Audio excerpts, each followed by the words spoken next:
Blood was pooling on the pristine white tiles of the executive washroom, and the most powerful man in the city was currently bleeding out in my arms, pressing a trembling, desperate finger to his lips. If you love thrilling boy love stories packed with intense suspense, unexpected alpha/omega dynamics, and heart-pounding romance, make sure to hit that subscribe button, leave a like, and tell us in the comments what you think will happen next. Your support helps bring more of these stories to life. Now, let's dive straight into the mystery. Part 1. The Scent of Blood and Rain. The world is a loud, unforgiving place when you are an Omega, but it becomes entirely deafening when you are an Omega raising a child completely on your own. My name is Liam. For the past 4 years, my entire universe has revolved around two things: keeping my 4-year-old son, Noah, safe and remaining completely invisible to the rest of the world. In a society ruled by aggressive alphas and demanding corporate hierarchies, a single Omega with no family backing is nothing but a target. To survive, I had learned to erase myself. I wore baggy, gray uniforms. I kept my eyes fixed firmly on the floor. And most importantly, I took a daily, heavy dose of over-the-counter scent blockers to completely suppress the soft, sweet scent of vanilla and chamomile that marked my secondary gender. By all appearances, I was just another faceless, scentless beta working the graveyard shift as a janitor at Sterling Enterprises. Sterling Enterprises was a colossal glass and steel monolith that pierced the night sky of the city, a global conglomerate dealing in advanced tech and defense contracts. Working the night shift was exhausting, draining the life from my bones, but it paid well enough to keep a roof over Noah's head and fresh food on our small kitchen table. I preferred the quiet of the midnight hours. From midnight to 6 in the morning, the towering building was a ghost town, devoid of the arrogant executives and aggressive alpha energies that usually choked the daytime air. Or at least it was supposed to be. It was exactly 2:14 a.m. on a Tuesday. I was on the 50th floor, the executive suite, running a microfiber cloth over the polished mahogany of a conference table. The only sound was the soft hum of the central air conditioning and the rhythmic swish of my own movements. I was thinking about Noah, wondering if the babysitter had remembered to leave the night light on in the hallway, when a heavy, muffled crash shattered the silence. I froze. The rag slipped from my trembling fingers, landing silently on the carpet. The sound had come from down the hallway, near the private executive washrooms. My initial instinct, the deeply ingrained survival instinct of an unbonded Omega, screamed at me to run toward the service elevators, to clock out and disappear into the night. But before I could take a single step in the opposite direction, something else hit me. A scent. Despite my heavy blockers, the smell was so potent, so overwhelmingly thick, that it punched straight through my defenses. It was the rich, intoxicating scent of petrichor, the smell of rain on dry earth, mixed with the sharp, crackling ozone of a thunderstorm. It was an alpha's pheromones, but they weren't commanding or arrogant. They were laced with the sharp, acidic tang of pure distress and iron. Copper. Blood. Before my brain could rationalize the danger, my feet were already moving. The nurturing instinct of an Omega is a dangerous, uncontrollable thing when triggered by someone in genuine agony. I moved silently down the dimly lit hallway, my rubber-soled shoes making no sound against the thick carpeting. I peeked around the corner into the expansive, marble-lined executive washroom. The sight that greeted me made my breath catch in my throat. A man was slumped against the far wall, his breathing ragged and shallow. He was dressed in a bespoke charcoal suit that probably cost more than my entire year's salary, but the immaculate fabric was ruined. A dark, wet stain was spreading rapidly across his side, pooling onto the pristine white marble beneath him. Even in the dim security lighting, I recognized him instantly. Everyone in the city knew that face. Ethan Sterling, the billionaire CEO of Sterling Enterprises. A pureblood alpha known for his ruthless business tactics, his striking, cold features, and his absolute intolerance for failure. He was a man who commanded rooms without speaking a word, a titan who held the city's economy in the palm of his hand. And right now, he was dying on a bathroom floor. I rushed forward, dropping to my knees beside him. "Mr. Sterling," I whispered frantically, my hands hovering over him, unsure of where to touch without causing more pain. His head snapped up. His eyes, usually a piercing, icy blue, were clouded with pain and feverish intensity. He looked at me, really looked at me, and for a split second, I saw the raw, unfiltered vulnerability of a wounded predator.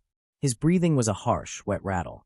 He reached out with a blood-soaked hand, grabbing the collar of my uniform with surprising, terrifying strength. He pulled me down, his face inches from mine. The scent of thunderstorm and blood wrapped around me, dizzying and overwhelming. I expected him to demand a doctor, to order me to call for an ambulance. Instead, his eyes widened with sudden, sheer terror as he looked past me, toward the hallway. He pressed a trembling, blood-stained finger to his own lips. Blood was pooling on the pristine white tiles of the executive washroom, and the most powerful man in the city was currently bleeding out in my arms, pressing a trembling, desperate finger to his lips. "Don't," he breathed, his voice barely a rasp against the quiet hum of the building. "Don't talk. Not a sound." I stared at him, bewildered. "Sir, you're bleeding out. I need to call the authorities." "No," he hissed, the effort causing him to cough weakly, a thin line of blood trickling from the corner of his mouth. His grip on my shirt tightened. They breached the security feed. They're still here. If you make a sound, they will kill us both." A chill, colder than ice, washed down my spine. They. Who was they? Assassins? Corporate spies?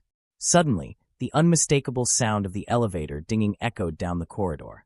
It was faint, but in the dead of the night, it sounded like an explosion, followed by the heavy, rhythmic thud of tactical boots stepping off onto the 50th floor. Not the frantic, rushed steps of security guards rushing to aid their boss, but the slow, methodical pacing of hunters looking for their prey. "Check the outer offices," a deep, mechanical voice ordered from down the hall. He caught a bullet to the liver. He couldn't have gone far. "Find the drive and finish him." Panic seized my chest, squeezing my lungs until I couldn't breathe. I thought of my little Noah, sleeping peacefully in his bed. If I died here, tonight, what would happen to him? He would be thrown into the foster system, an innocent child left to the mercy of a cruel world. I couldn't die here. But I couldn't leave this man to be slaughtered, either. Survival mode kicked in. The janitorial supply closet was directly across the hall. It was small, cramped, and smelled heavily of industrial bleach and floor wax. "Can you stand?" I whispered into Ethan's ear, my lips brushing against his jaw. He shivered, whether from the pain or the proximity, I didn't know. "Barely," he choked out. "You have to," I commanded, my voice firmer than it had been in years. I slung his heavy, muscular arm over my shoulder and wrapped my arm around his waist, careful to avoid the gunshot wound. He was massive, a solid wall of alpha muscle, and his dead weight nearly crushed me. But adrenaline is a miraculous thing. Gritting my teeth, I hoisted him up. He groaned softly, a sound of pure agony, but bit his lip to keep from crying out. Together, we stumbled across the hallway. Every step felt like walking through molasses. The heavy footsteps down the hall were getting closer. Doors were being kicked open, files being thrown. I practically shoved Ethan into the dark supply closet, squeezing in right behind him and pulling the heavy wooden door shut just as a shadow fell across the frosted glass of the hallway partition. We were plunged into absolute, pitch-black darkness. The closet was barely large enough for my cleaning cart, let alone two grown men. I was pressed flush against Ethan's chest. The heat radiating off his body was immense, feverish. His head dropped onto my shoulder, his ragged breaths ghosting over the sensitive skin of my neck. I realized with a jolt of horror that we had left a trail. The blood on the bathroom floor. It was too late to go back. The heavy footsteps were right outside the door now. Through the small louvers in the closet door, I saw the beam of a high-powered flashlight sweep across the hallway. "Blood," a gruff voice noted. He went into the washroom. Ethan tensed against me. His hand, still slick with his own blood, found my waist in the dark, gripping me tightly. It was an instinctual alpha gesture, protecting what was close to them when cornered. Even dying, his instincts were fighting to take control. But his scent was spiking. The distress pheromones were becoming sharper, louder. Alphas couldn't control their scent when severely traumatized, and if the men outside were alphas or even sensitive betas, they would smell him through the wooden door. I had to do something. Without thinking, I reached into my uniform pocket and pulled out the small, travel-sized bottle of pure, undiluted bleach I used for stubborn stains. I twisted the cap off and quietly poured the harsh liquid directly onto the floor of the closet, splashing some on my own shoes. The acrid, burning chemical smell instantly flooded the tiny space, stinging my eyes and burning the back of my throat. It was nauseating, but it served its purpose. It violently masked the scent of rain, blood, and alpha distress. I pressed both of my hands firmly against Ethan's chest, right over his racing heart, willing him to stay quiet. I leaned in, putting my mouth right against his ear, so close I could feel the stubble on his jaw. "Don't talk," I breathed, returning his earlier command. "Don't even breathe." Outside, the door to the washroom was kicked open. "Boss," a voice echoed from just a few feet away. "There's blood in here. Someone tried to wipe it up, but they did a rushed job. And I smell bleach. Fresh bleach." My heart stopped.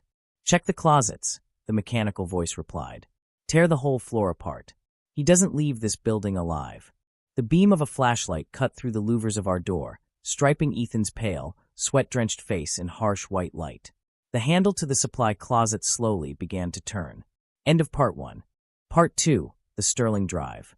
The brass handle of the supply closet turned with an agonizingly slow, metallic squeak. Every single muscle in my body locked into place.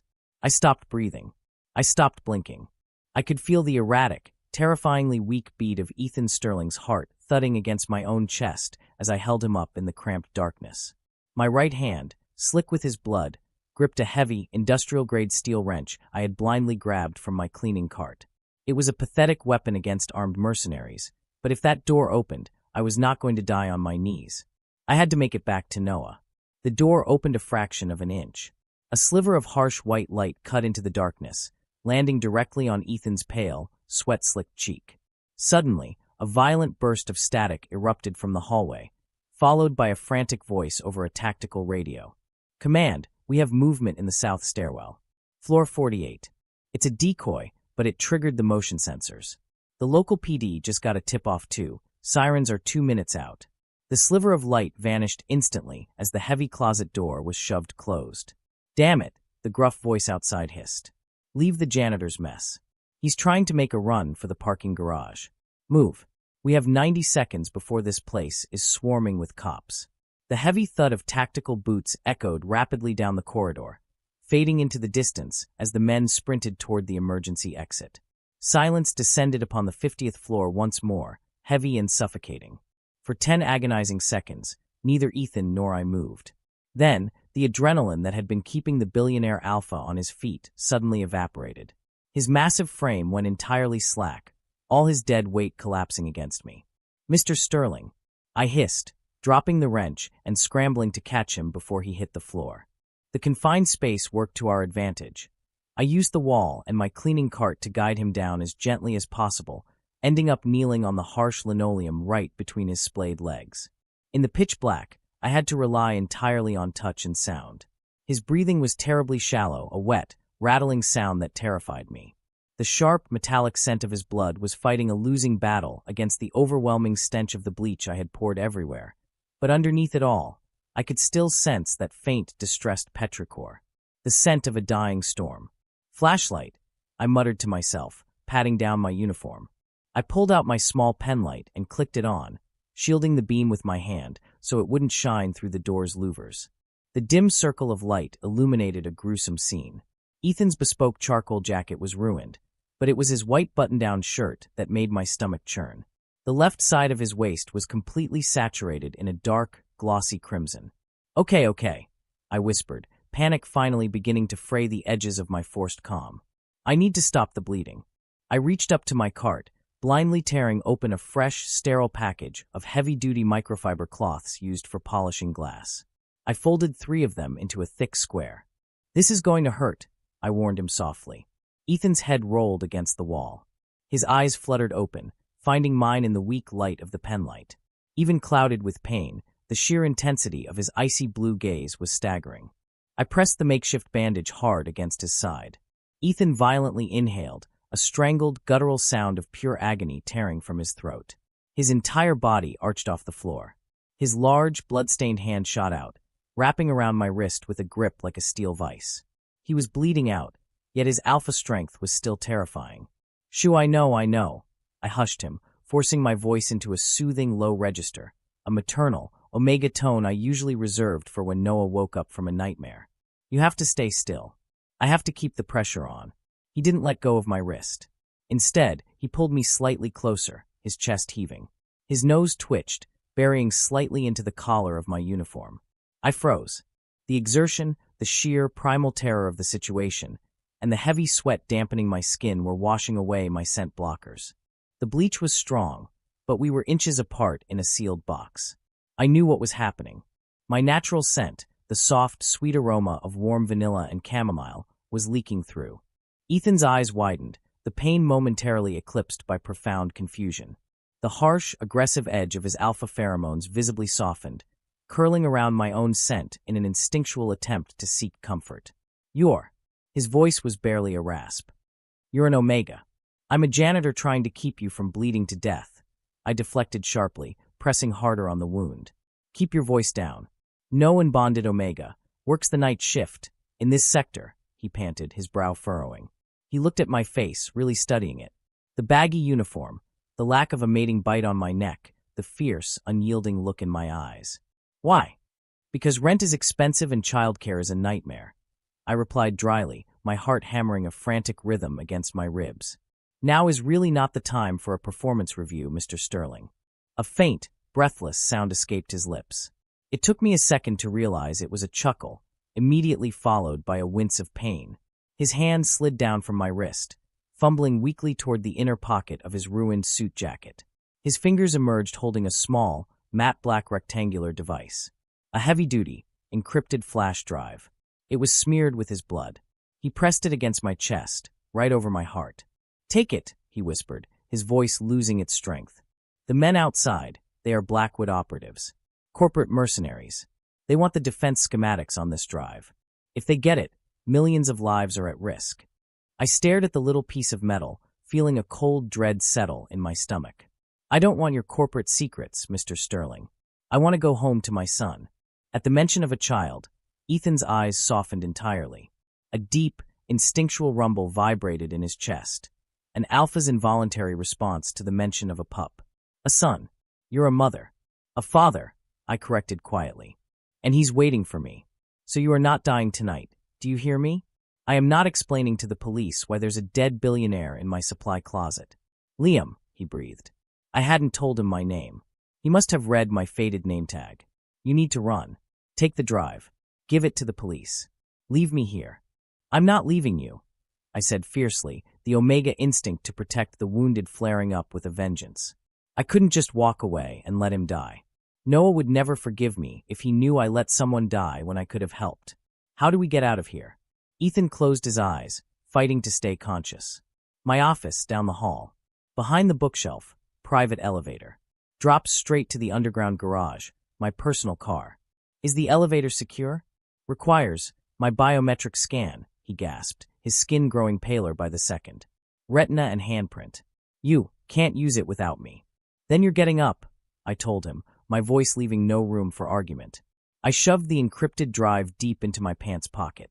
I grabbed a roll of heavy-duty packing tape from my cart, quickly and tightly wrapping it around his waist, and over the microfiber cloths to hold the makeshift bandage in place. It was crude, and it would hurt like hell, but it would keep him from bleeding out in the hallway. Police sirens, Ethan murmured, his head tilting toward the door. I strained my ears. Faintly, through the thick, soundproofed glass of the building, I could hear the wail of sirens echoing up from the city streets 50 floors below. The mercenaries had heard them too. They would be rushing, desperate. If they realized the stairwell alarm was a decoy, they would come right back here to finish the job before the cops breached the building. We have to move. Now, I said. I hauled him to his feet. He was heavier this time, his body actively shutting down. I draped his arm over my shoulder, holding him tightly by the waist. I slowly turned the knob of the closet door and pushed it open an inch. The hallway was empty. The lights were still dimmed to their midnight setting. 3 doors down, Ethan breathed into my ear. We stepped out of the closet. The silence was deafening. Every step we took felt like a gunshot echoing through the corridor. I dragged him past the open door of the washroom where this had all started, avoiding the smear of his blood on the marble floor. We reached the heavy, frosted glass double doors of the CEO's office. Panel, on the right, Ethan muttered. I shifted his weight, allowing him to lift his trembling right hand. He pressed his palm against a sleek, hidden glass panel on the wall. A blue laser swept over his skin, beeping softly. Access granted. The heavy doors clicked unlocked. I shoved them open, dragging him into the massive, opulent office just as a shout echoed from the far end of the hallway. The blood trail stops at the closet. He's still on this floor. My blood ran cold. They were back. I kicked the office doors shut, locking the deadbolt. It wouldn't hold them for long. They had explosives. I had seen the tactical gear they were carrying. Bookshelf, Ethan wheezed, pointing to the massive, floor-to-ceiling mahogany bookshelf lining the back wall. Third row. Shakespeare. I practically carried him across the plush carpet. The office was sprawling, offering no immediate cover. I slammed into the bookshelf, scanning the titles frantically in the dark. Hamlet, Macbeth, King Lear. I grabbed the thick spine of King Lear and pulled. It clicked, tilting forward. The entire section of the bookshelf hissed, sliding smoothly to the left, revealing a sleek, steel elevator door. A panel on the wall lit up, waiting for a retinal scan. "Hold me up," Ethan commanded, his voice tight with pain. I propped him up, tilting his head toward the scanner. A red light washed over his eye. Identity confirmed. "Welcome, Mr. Sterling." The steel doors slid silently open. Just as they did, a deafening explosion shattered the quiet of the office. The frosted glass doors at the entrance blew inward, raining sharp shards of glass across the expensive carpet. Smoke poured into the room, followed immediately by the harsh beams of tactical flashlights and the red dots of laser sights sweeping the darkness. "There, by the wall. Get in," I screamed, shoving Ethan into the elevator car and throwing myself in right behind him. A volley of silenced gunshots spat through the air. One of the bullets whizzed past my ear, so close I felt the heat of it, before burying itself into the steel wall of the elevator. I slapped the glowing G button on the panel. The doors slid shut, sealing with a heavy, final clunk just as 3 men carrying assault rifles breached the inner office, their angry shouts muffled by the reinforced steel. The elevator instantly dropped, the sudden momentum sending my stomach into my throat. We were safe. For now. I slid down the wall of the elevator, my knees pulling into my chest as I gasped for air, trembling violently. I looked over at Ethan. The Alpha CEO was slumped in the corner of the polished metal box, his head thrown back, his eyes closed. He was breathing, but just barely. We were heading to the underground garage, but I knew with absolute certainty that this nightmare was far from over. End of Part 2. Part 3. The Descent. The private elevator plunged down the shaft of the Sterling Enterprises building with a terrifying, stomach-churning velocity. Inside the polished steel box, the only sound was the desperate, ragged breathing of Ethan Sterling and the frantic pounding of my own heart. The adrenaline that had propelled me to haul a billionaire out of a war zone was rapidly beginning to curdle into sheer, unadulterated panic. My hands, stained dark red with his blood, were shaking so violently I had to press them flat against my thighs to keep from losing my mind. I looked over at the man slumped against the mirrored wall.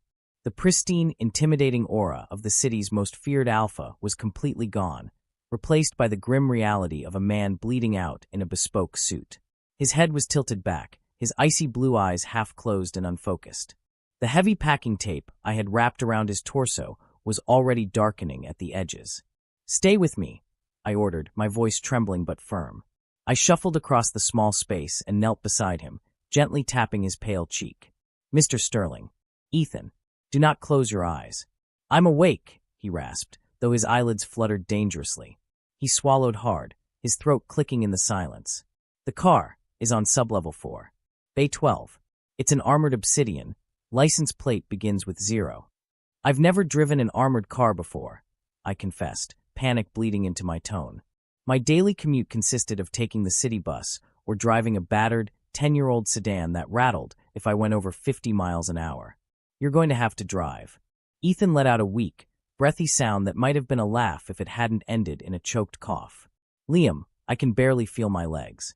If I get behind the wheel, we'll be dead before we hit the exit ramp." He shifted his weight, wincing as he reached into his undamaged trouser pocket. He pulled out a sleek, heavy key fob made of matte black metal and held it out to me. "Take it," he commanded.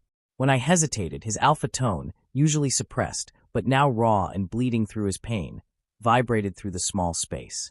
"Take the keys, Liam." I snatched the fob from his hand, the cool metal biting into my palm. Just as my fingers closed around it, the overhead lights in the elevator violently flickered. The smooth, rapid descent suddenly turned into a violent shudder. The brakes screeched, an agonizing sound of metal grinding against metal, and the elevator jerked to a jarring, abrupt halt, throwing me hard against the opposite wall. The lights cut out entirely. We were plunged into absolute, suffocating darkness. The digital floor indicator above the door blinked a stark, blood-red number, 14. What happened?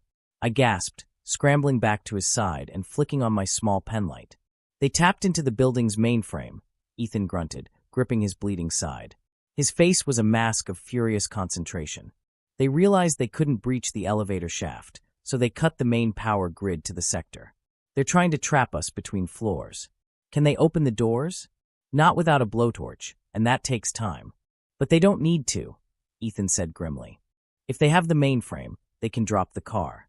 They can disengage the emergency brakes and let us freefall. A cold sweat broke out across the back of my neck. I thought of Noah, fast asleep in his little bed with the dinosaur sheets. I had promised I would take him to the park tomorrow morning after my shift. I had promised. No, I whispered fiercely. The Omega instinct, the deep biological imperative to survive for my pup, roared to life, eclipsing my fear. No, we are not dying in a box. How do we fix it? The panel, Ethan gasped, pointing a shaking finger at the array of buttons. Beneath the buttons, there's a manual override keyhole. It bypasses the digital mainframe and connects directly to the analog backup generator I installed. I scrambled to the panel, shining my light on it. I don't have a key. The fob, he wheezed. Slide the silver latch on the side of the car fob. I looked down at the heavy black key fob in my hand. My slick fingers fumbled with it, sliding a tiny silver switch on the side. A small, physical titanium key popped out like a switchblade. Got it. I shoved the key into the small slot beneath the buttons and turned it sharply to the right. Immediately, a harsh, mechanical buzzing filled the elevator shaft. The red emergency lights flickered on, bathing the car in an eerie, crimson glow. The elevator shuddered violently once, twice, and then began to descend again, faster this time, no longer bound by the safety regulators of the main system. It's working, I breathed, sliding down the wall and letting out a shaky exhale. Ethan was watching me. In the red emergency lighting, his pale face looked ghostly, but his eyes were piercing. He was breathing heavily, fighting the encroaching darkness of shock, but his focus was entirely on me. You're brave, he murmured, his voice thick. For an Omega. I bristled, my jaw tightening. My secondary gender has nothing to do with my will to live, Mr. Sterling. The world just assumes Omegas are helpless because alphas like you built the system that way. It was a dangerous thing to say to a pureblood alpha CEO, let alone the one who signed my meager paychecks. But the night had stripped away my filters. To my surprise, Ethan didn't growl. He didn't pull rank. He just let out a slow, rattling breath. Point taken. Ding. The digital display hit SUB-4. The elevator slowed, the hydraulic brakes engaging with a heavy hiss, and the steel doors slid open. The underground garage was a vast, cavernous expanse of concrete and fluorescent lights. It was freezing cold down here, the air smelling of motor oil, damp earth, and exhaust. Bay 12 was directly ahead of us. Sitting in the center of the VIP bay was the most beautiful, intimidating machine I had ever seen. The Obsidian was a massive, custom-built SUV, completely blacked out. It looked less like a car, and more like a tactical military vehicle wrapped in the shell of a luxury sports car. There, Ethan said. Help me up. I dragged him to his feet. He was fading fast. We stumbled out of the elevator, moving as quickly as his failing legs would allow. The silence of the garage was heavy, oppressive. Every scuff of my rubber shoes echoed against the concrete pillars. We were halfway to the vehicle when the sharp, distinct sound of a bullet ricocheting off a concrete pillar shattered the quiet. Down! I screamed, using all my momentum to tackle Ethan to the cold, oily floor just as a second bullet shattered the taillight of a nearby sedan. They had men waiting in the garage. Ethan hissed through his teeth, clutching his side in agony as the impact jostled his wound. Over there, by the VIP bays, a voice echoed from across the cavernous lot. The keys, Ethan grunted, grabbing my arm. Press the center button twice. It opens the passenger door remotely. You have to run for it. I am not leaving you on the floor. I'll cover you, Ethan said, and to my absolute shock, he pulled a sleek, compact firearm from an ankle holster hidden beneath the hem of his ruined trousers. He cocked it with a practiced, terrifying smoothness. When I start firing, you run. Get in, start the engine, and drive it over here. The armor will protect us. You're a CEO, not a soldier, I protested, my eyes wide. I'm a Sterling, he replied coldly, the alpha predator finally baring its teeth. We are both. Go.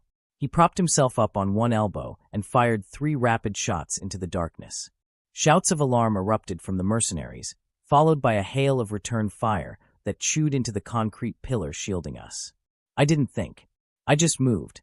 I scrambled up and sprinted across the open asphalt, pressing the center button on the fob twice. The massive passenger door of the Obsidian swung open like a vault. Bullets sparked against the pavement at my feet, one buzzing so close to my cheek I felt the wind of it. I dove into the plush, leather interior of the SUV, immediately scrambling over the massive center console to get to the driver's seat. The dashboard lit up like a fighter jet cockpit. I slammed my foot on the brake and hit the ignition button. The engine roared to life, a deep, guttural, earth-shaking rumble that vibrated through my bones. I threw the massive vehicle into drive, stomped on the gas, and wrenched the steering wheel hard. The heavy tires shrieked against the concrete as I swung the armored beast around, positioning the thick steel frame between the shooters and Ethan. Get in! I screamed, throwing the passenger door open. Ethan scrambled off the floor, his face pale as a sheet. He practically fell into the passenger seat, pulling the heavy door shut behind him with a solid thud. Just as it closed, 3 bullets slammed against the reinforced glass of his window, leaving nothing but spiderweb fractures in the thick, bulletproof material. They're coming, I yelled, looking in the rearview mirror. Dark figures were sprinting across the lot, assault rifles raised.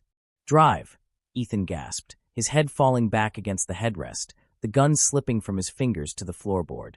Break the gate. Just go. I didn't need to be told twice. I slammed my foot all the way down on the accelerator. The Obsidian launched forward with terrifying speed, pressing me back into the seat. We tore through the underground garage, blowing past the toll booths and heading straight for the heavy steel security gate that sealed the exit ramp. Hold on, I shouted. We hit the gate at 70 miles an hour. The heavy steel crumpled like tin foil against the reinforced grille of the SUV, flying off its hinges and clattering violently onto the street. We burst out into the cool, damp night air of the city, tires screeching as I drifted the massive vehicle onto the rain-slicked asphalt of the main avenue, leaving the blazing chaos of Sterling Enterprises behind us. I kept my foot on the gas, weaving wildly through the sparse midnight traffic, my heart hammering in my throat. We had made it out. We were alive. I glanced over at Ethan. He was completely unconscious now, his chest barely rising and falling. Okay, I muttered to myself, my grip on the leather steering wheel white-knuckled. Hospital. We need a hospital. Or the police. No. The voice was barely a whisper, weak and breathless, but it stopped me cold. Ethan's eyes were still closed, but he forced the words out with the last ounce of his strength. No hospitals, he breathed. No police. Blackwood, they own the precinct. They'll finish the job, and they'll kill you. He let out a long, rattling exhale, and his head rolled to the side. He was completely out. I stared at the road ahead, the neon city lights blurring through my panicked tears. I couldn't go to the police. I couldn't take him to a hospital. And I certainly couldn't take a dying billionaire and a highly classified corporate drive back to my tiny apartment where my 4-year-old son was sleeping. I was completely, utterly alone, with the most powerful man in the city bleeding to death in my passenger seat. End of Part 3. Part 4. The Outskirts. The city of Seattle blurred into a chaotic stream of neon rain and red taillights as I tore through the midnight streets. My hands gripped the leather steering wheel of the Obsidian so tightly my knuckles were entirely white. The massive armored SUV handled like a tank, its engine growling with a deep, menacing power that felt completely foreign to me. Beside me, Ethan Sterling was completely silent. Too silent. The erratic, shallow rise and fall of his chest was the only proof that the city's most feared alpha was still alive. No hospitals. No police. Blackwood owns the precinct.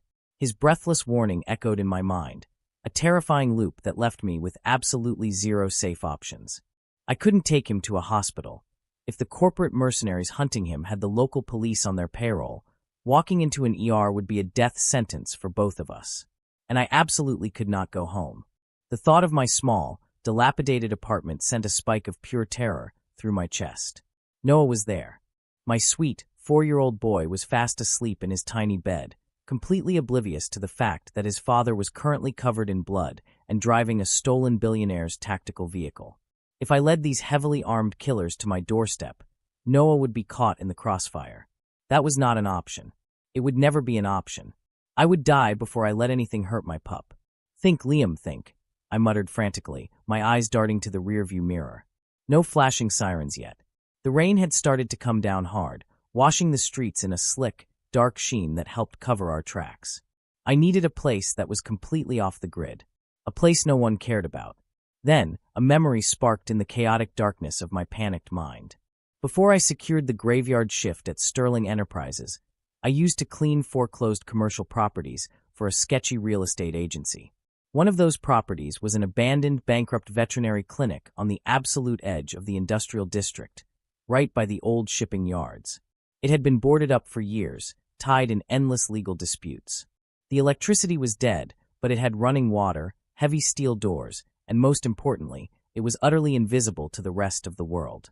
I slammed my foot on the accelerator, taking a hard right turn that sent the heavy SUV skidding slightly on the wet pavement. We plunged into the labyrinth of the industrial district. The towering glass skyscrapers were quickly replaced by rusted shipping containers, decaying warehouses, and flickering, broken streetlights. It took me 15 agonizing minutes to navigate the maze of the docks.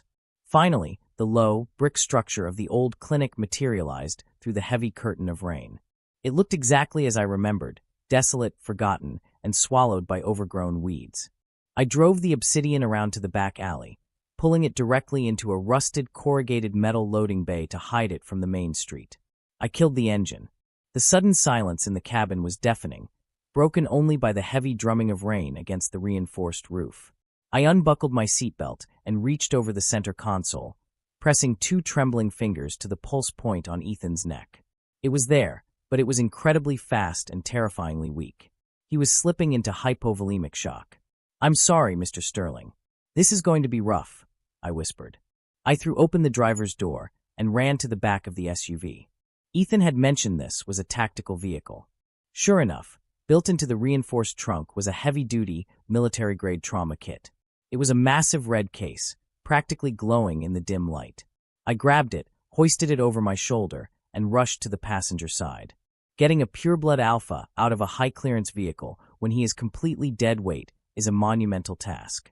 I practically caught him as he fell out of the door, his massive frame crushing me against the side of the car. I gritted my teeth, wrapping my arms tight around his waist, careful to avoid the blood-soaked packing tape I had applied earlier. The heavy steel door of the clinic's back entrance was secured with a rusty padlock. I didn't have a key, but I had desperation. I grabbed a heavy tire iron from the obsidian's trunk, wedged it behind the lock, and threw my entire body weight against it. With a harsh screech of tearing metal, the bracket gave way. I dragged Ethan inside, kicking the heavy door shut behind us and locking the deadbolt. The clinic was freezing, smelling of dust, mildew, and ancient antiseptic. The only light came from the ambient glow of the street lamps filtering through the dirt-caked, barred windows. I hauled him down the dark hallway, my muscles screaming in protest, until we reached the main surgical room. In the center sat a cold, stainless steel examination table. With one final, desperate heave, I pushed him onto the metal surface. He groaned, a low, agonizing sound, but didn't wake. I ripped open the red trauma kit. It was a masterpiece of emergency medicine. It had sterile saline, surgical shears, sutures, high-grade local anesthetics, combat gauze, and heavy-duty antibiotics. "Okay," I breathed, trying to steady my shaking hands. "I can do this. I fix scraped knees all the time. This is just a really big scraped knee." I grabbed the surgical shears and approached the table. I cut away the ruined remnants of his expensive charcoal suit jacket, tossing the heavy, blood-soaked fabric to the floor. Next came the white dress shirt. I sliced up the center, peeling the fabric back. Despite the horrific amount of blood, Ethan Sterling's physique was undeniable. He was built like a classic alpha, broad shoulders, deeply defined abdominal muscles, and a chest scarred with faint, old marks that told a story of a violent past he hid beneath bespoke suits. His skin was incredibly pale, covered in a sheen of cold sweat. I used a pair of scissors to carefully cut away the thick layer of packing tape and microfiber cloths I had applied in the supply closet. The makeshift bandage was completely saturated. As I pulled it away, I finally saw the wound. The bullet had not lodged inside him. It had ripped a harsh, jagged groove through the fleshy side of his waist, tearing through muscle but miraculously missing his vital organs. It was a through-and-through graze, but it was deep, and it was bleeding sluggishly. "You're lucky," I muttered to him, even though he couldn't hear me. "A millimeter to the left, and you'd be missing a kidney." I broke open a bottle of sterile saline and poured it directly over the wound to clean out the debris and clotting blood. The moment the cold liquid hit his raw flesh, Ethan's body violently arched off the metal table. His eyes snapped open, wide, wild, and glowing with an eerie, primal blue light in the darkness. A deafening, feral growl tore from his chest, bouncing off the tiled walls. Before I could step back, his hand shot out, his long fingers wrapping around my throat. He didn't squeeze, but the grip was absolute. He pinned me against the edge of the steel table, his chest heaving, his eyes entirely unfocused. He wasn't Ethan Sterling, the billionaire CEO, right now. He was a wounded, cornered alpha predator reacting entirely on instinct. The heavy, suffocating scent of petrichor and lightning exploded into the room, so sharp and aggressive it made my eyes water. It was meant to dominate, to force any threats into submission. "Ethan," I gasped, gripping his thick wrist with both hands. "Ethan, stop. It's me." He didn't hear me. The fever and blood loss had triggered a brutal defensive state. His jaw clenched, his canine teeth visibly elongated, ready to tear into whatever was hurting him. My own biological instincts, buried beneath years of scent blockers and suppression, suddenly flared to life. I couldn't fight him with strength. I had to fight him with biology. I stopped struggling. I let my hands drop from his wrist, rendering myself entirely vulnerable. I forced my heart rate to slow, looking directly into his wild, glowing eyes. And then, I let my scent go. I pushed past the chemical barriers of the blockers I had taken hours ago. I released a concentrated wave of pure, unfiltered omega pheromones. Warm vanilla, sweet chamomile, and the deep, rich scent of a safe nest flooded the freezing room. It was a scent designed by nature to soothe, to calm, to pacify an aggressive alpha. The reaction was instantaneous. Ethan's ferocious growl hitched in his throat. The glowing, feral light in his eyes flickered, blinking away to reveal profound confusion. His nose twitched, drawing in a ragged breath. The oppressive storm of his petrichor scent immediately softened, the sharp lightning fading into the smell of a gentle, rolling rain. His grip on my throat loosened, his fingers sliding down to rest heavily on my collarbone. He leaned forward, burying his face into the crook of my neck, inhaling deeply. "Safe," he mumbled, his voice a broken, raspy vibration against my skin. "Smells safe." "You are safe," I whispered softly, bringing one hand up to gently stroke the damp, dark hair at the nape of his neck. My other hand reached blindly for the local anesthetic syringe in the trauma kit. "But you have to let me finish. It's going to sting." He let out a low, pathetic whine, a sound I never thought I would hear from a man like him. He didn't pull away from my neck. He simply nodded, clinging to me like a lifeline.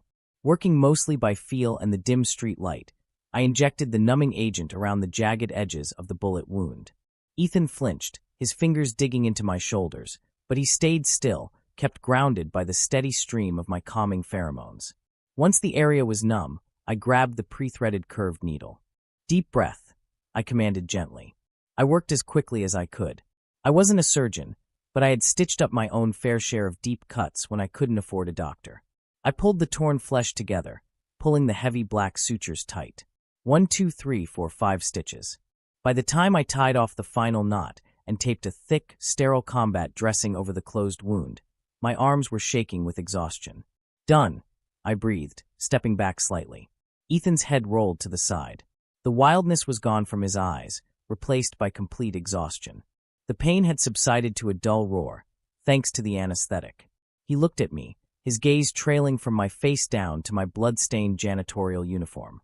"You stayed," he whispered, his voice laced with absolute disbelief. "You could have taken the car. You could have left me to die." "I have a son," I said quietly, wiping my bloody hands on a clean towel. "I know what it means to be left behind. I wouldn't do that to anyone." Silence settled over the cold, dark clinic. For a moment, it was just the two of us, a billionaire alpha and a janitor omega, hidden away from the deadly chaos of the city. He watched me with an intensity that made my skin prickle, not with fear, but with something entirely unfamiliar. Then a sharp, piercing beep shattered the quiet. I jumped. The sound wasn't coming from the medical equipment. It was coming from me.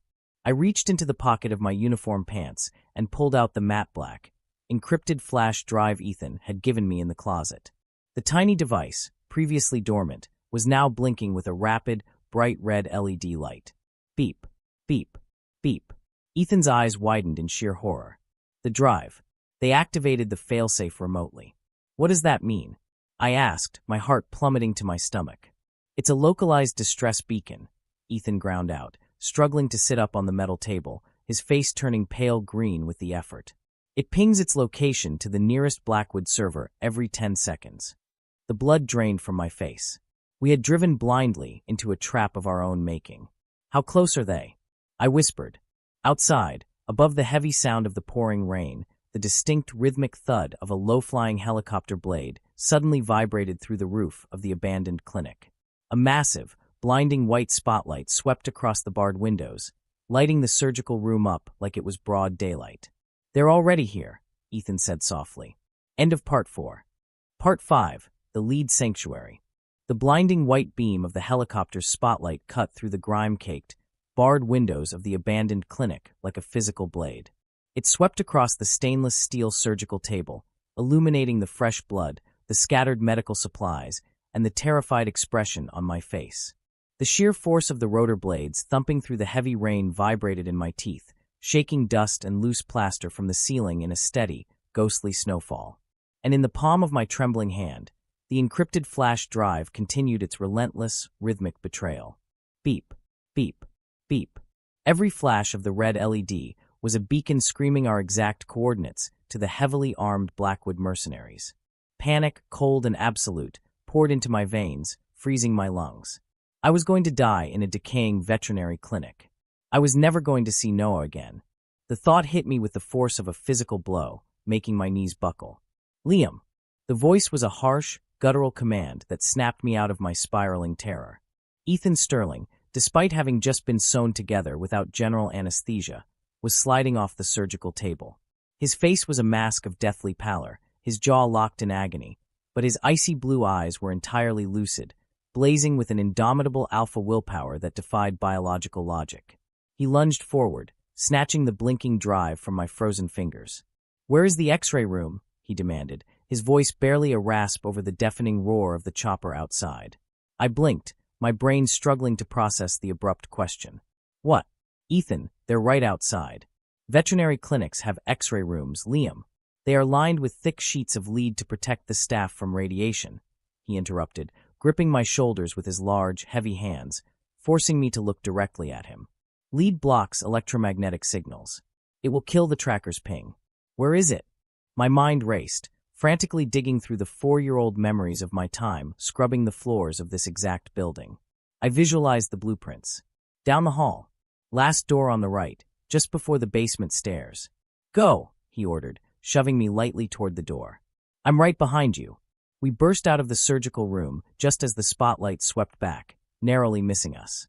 The hallway was a pitch-black tunnel, the air thick with the smell of rotting drywall and ancient animal panic. I ran, my rubber-soled shoes slipping slightly on the damp linoleum, with Ethan heavy on my heels. I could hear his strained, ragged breathing, every step costing him a monumental amount of energy.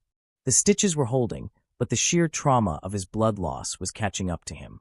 We reached the heavy, reinforced door at the end of the corridor.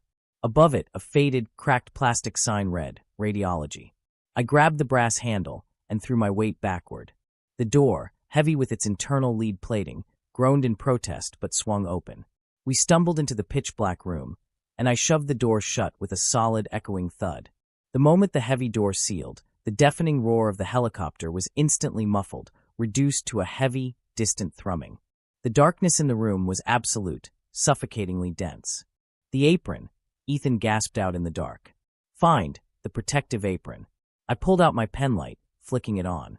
The narrow beam illuminated a small, cramped room dominated by a massive, rusted X-ray machine. Hanging on a hook in the corner was a heavy, dust-covered lead apron used by veterinarians. I grabbed it. It weighed at least 20 pounds. "Got it." Ethan held out the drive. It was still flashing its angry red warning. I practically tore the drive from his hand, placed it in the center of the heavy apron, and folded the thick, lead-lined fabric over it again and again, rolling it into a tight, dense bundle. I shoved the bundle under a heavy metal cabinet for good measure. Did it work? I whispered, my heart hammering against my ribs like a trapped bird. Ethan leaned heavily against the wall, sliding down slightly until he was sitting on the edge of a low counter. He closed his eyes, tilting his head back.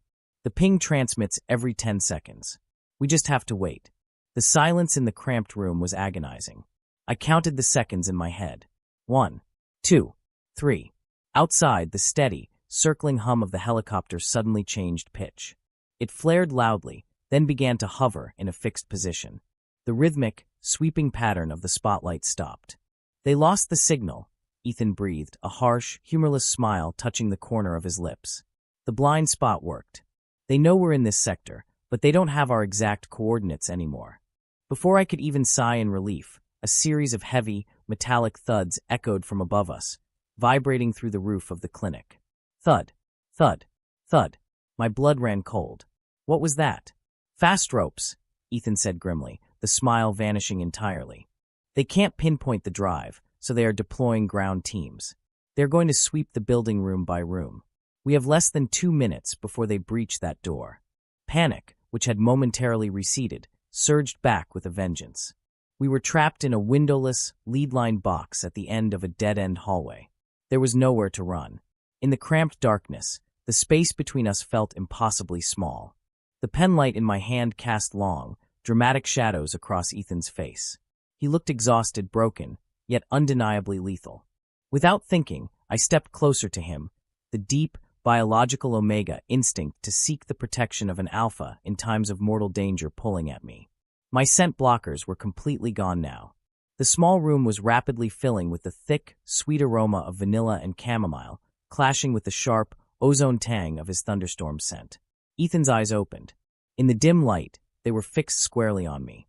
He reached out, his large hand gently wrapping around my wrist. His thumb brushed over my racing pulse point. "You unleashed your scent earlier," he murmured, his voice dropping into a low, rumbling register that vibrated straight through to my core. "In the surgical room. You did it on purpose, to pull me out of a feral state." I swallowed hard, my throat dry. "You were going to rip my throat out, Mr. Sterling. I did what I had to do." "Ethan," he corrected softly. "Call me Ethan. And you know what it means for an unbonded omega to expose their scent to a feral alpha.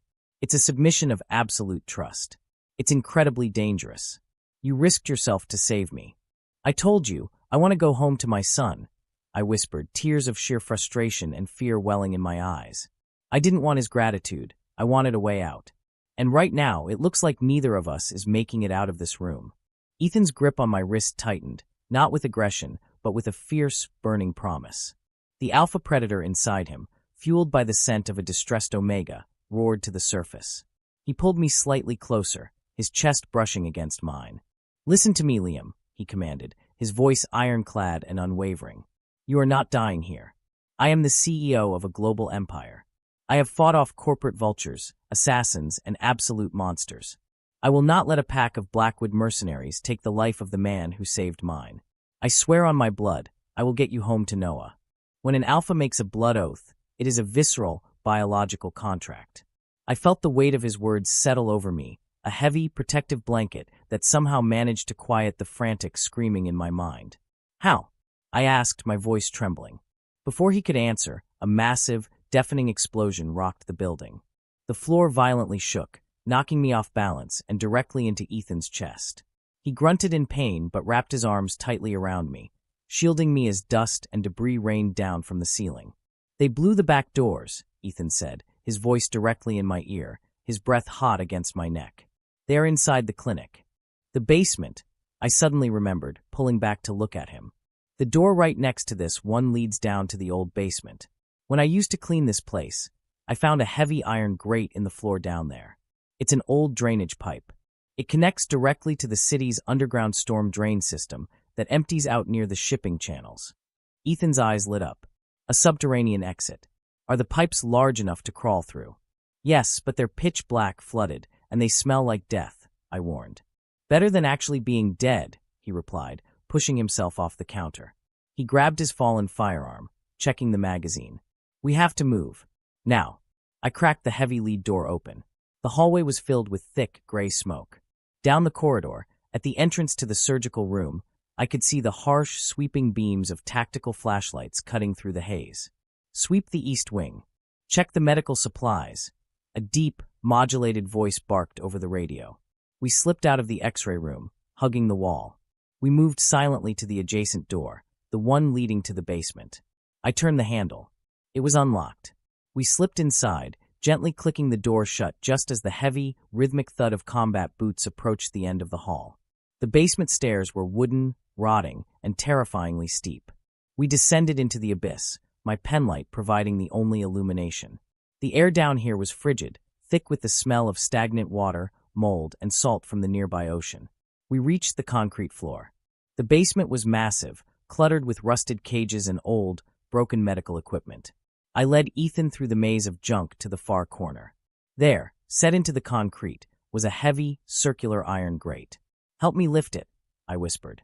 Ethan holstered his gun and grabbed one side of the rusted iron, while I grabbed the other. We pulled with everything we had. The metal shrieked in protest, a terrible, grinding sound that echoed loudly in the cavernous space. The grate popped free, sliding to the side. Below us was a dark, circular tunnel, roughly 4 feet in diameter. I could hear the sound of rushing water echoing from deep within. "Ladies first," Ethan muttered, a dry, completely inappropriate smirk flashing across his pale face. I glared at him, but didn't argue. I swung my legs into the hole and dropped down. I landed in calf-deep, freezing water. The smell of sewage and brine was instantly overpowering. Ethan followed, dropping down heavily beside me. I reached up and pulled the heavy iron grate back into place, sealing us in the underground pipe. We waded forward into the claustrophobic darkness, hunched over, moving as quickly as the water would allow. We had gone perhaps 50 yards into the tunnel when the sound of the basement door above us being kicked open echoed through the pipe. "They found the grate," a voice shouted from the basement. I urged Ethan to move faster, panic lending strength to my exhausted legs. But suddenly, Ethan stopped dead in his tracks. His hand shot out, grabbing my uniform shirt and jerking me to a halt. "Ethan, what are you doing? They're right behind us," I hissed. Ethan didn't answer. He stood perfectly still in the freezing water, his head tilted slightly, his nose flaring. The blue glow returned to his eyes, brighter and more terrified than before. He looked down at me, and for the first time tonight, the great Ethan Sterling looked genuinely afraid. "They didn't just send mercenaries," he whispered, his voice trembling with sheer horror. "They brought a bloodhound." From deep within the tunnel behind us, a sound echoed off the damp concrete walls. It wasn't the shout of a soldier.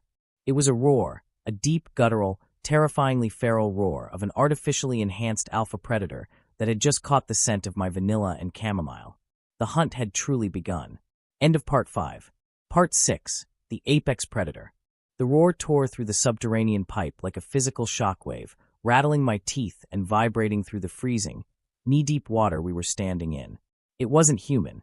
It was too deep, too distorted, carrying the raw, unfiltered bloodlust of a starving animal. My heart slammed against my ribs so violently I thought it might shatter them. I gripped Ethan's ruined shirt, my knuckles white. "What is a bloodhound?" I breathed, my voice barely a squeak in the claustrophobic dark. Ethan's face was an absolute mask of terror, a stark contrast to the collected, intimidating billionaire I had met just a few hours ago. The blue glow in his eyes, his raw alpha instinct, was flaring wildly. "Blackwood Enterprises doesn't just deal in weapons," Ethan rasped, his chest heaving as he pulled me forward, forcing us to move through the sludge. "They have an off-the-books biotechnology division. They take alphas, usually mercenaries or criminals, and subject them to illegal genetic modifications. They pump them full of combat stimulants, suppress their higher brain functions, and amplify their predatory instincts until there is nothing left but a feral, unstoppable killing machine." He stumbled, groaning as the freezing water splashed against his freshly stitched wound. I caught him, throwing his heavy arm over my shoulder once again, practically dragging him through the dark water. "They use them for Black Ops hunting," Ethan continued, his breath hot and ragged against my ear. "They track by scent. Once a bloodhound locks onto a pheromone signature, it will not stop until it tears the prey apart. And you, Liam, you took off your scent blockers. You flooded the clinic with your omega pheromones to save me. The realization hit me like a bucket of ice water. The sweet, warm scent of vanilla and chamomile that I had used to calm Ethan's feral state was now a glowing neon sign leading a monster straight to us. The freezing, rancid water of the sewer had washed away whatever traces of bleach were left on my shoes. I was completely exposed. How fast are they? I asked, desperation clawing at my throat. Faster than us, Ethan replied grimly. Behind us, the heavy, splashing thuds of something massive hitting the water echoed down the pipe. The sound was terrifyingly rapid. The beast was sprinting on all fours, tearing through the flooded tunnel with impossible speed.